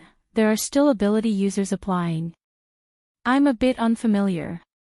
Before she could finish speaking, Zhu Ling had already stood at attention and saluted. Major General Tian. The person who came was undoubtedly Tian Bang. It was rumored that he had undergone modifications at a young age. He was a burner who controlled a regular combat unit. He was also a powerful B+ rank expert. But looking purely at his appearance, he seemed to be younger than Zhu Ling. Luo Nan confirmed. It's Tian Bang without a doubt. His outer appearance could confuse people, but the imprint in his mental domain was real. Luo Nan suddenly thought of something at this time, asked Tian Bang about his age and the time of his modifications. Got it. Cat Eyes sent the information to the temporary mission window. There was nothing wrong with it. Asking someone face to face was abrupt and rude. It would be better to look up information on the situation. In any case, He Yuan was here. The answer came out very quickly, Tian Bang, 25 years old. The official information stated that he had undergone prosthetic reconstruction treatment since he was 5 years old, 20 years. Luo Nan couldn't help but speak, that's not right, right? It had only been 5 or 6 years since burner theory and technology had matured. Even if the previous time was included, it would be 10 years. There was still half of the time left. Seriously speaking, where had Yan Yongbua, the #1 burner, gone to eat shit? For this reason, He Yuan explained further, the early modifications were purely mechanical strengthening. It didn't involve the archetype formats theory. A cyborg? Yes, a cyborg. Do you guys look like one? Cat Eyes raised her eyebrows slightly. She opened up a shared perspective and shared the scene with He Yuan and the others. Luo Nan gave a silent praise. Cat Eyes' action seemed casual, but she was actually covering for him. Many things would be much more convenient. Cat Eyes had a relaxed expression. She took the initiative to extend her hand and shake Tian Bang's hand. Major General Tian, I've heard of your great name for a long time. You're younger than I imagined. Lady Cat Eye's spectacular performance in '94 left a deep impression on everyone. That missile saved a great deal of time and perhaps the precious lives of soldiers. Perhaps it was because he held a high position, but Tian Bang spoke in a methodical manner. He was quite mature. But when paired with his casual attire and his smiling face that was like the sun, he gave off the feeling that he was reciting lines. Moreover, his acting skills were terrible. Luckily, Tian Bang quickly displayed the straightforwardness of a soldier. Frankly speaking, Lady Cat Eyes, the chances of you being used in this operation aren't high. But I hope that you can be prepared at all times. Once you are used, it will likely be a very thorny situation. Tian Bang suddenly grinned in amusement as he spoke. Actually, I hope that Mr. Luo can stay behind. After all, he's a publicly acknowledged psychic. Moreover, he has a record of successfully capturing traces of the human-faced arachnid.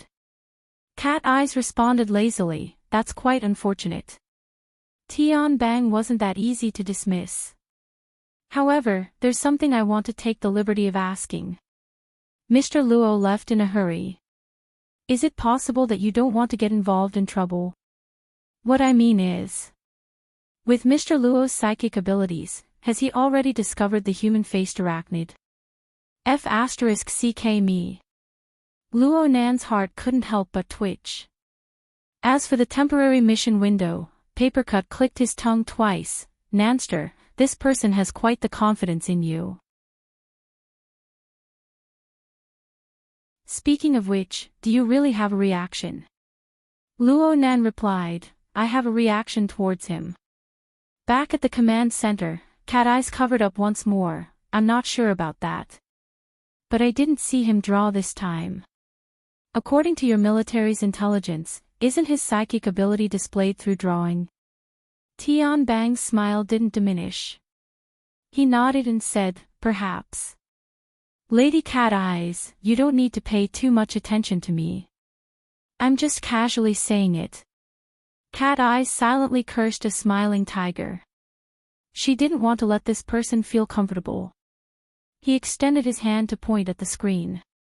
Yinlu was at the tip of his finger. Major General Tian, is it really good for you to be distracted all the time?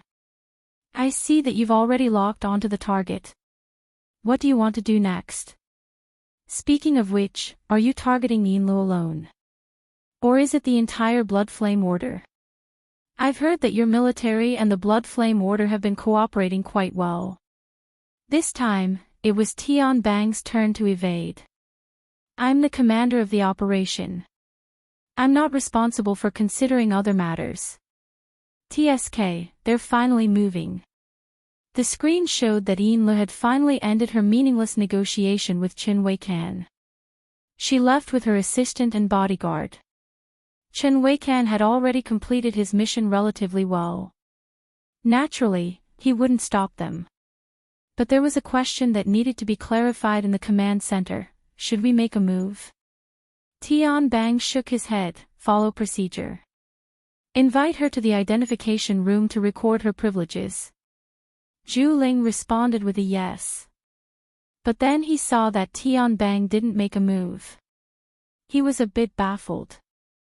Everyone knew what recording privileges meant. Was Major General Tian not going to take a closer look? Tian Bang shot a glance at Cat Eyes and grinned. She wasn't found before.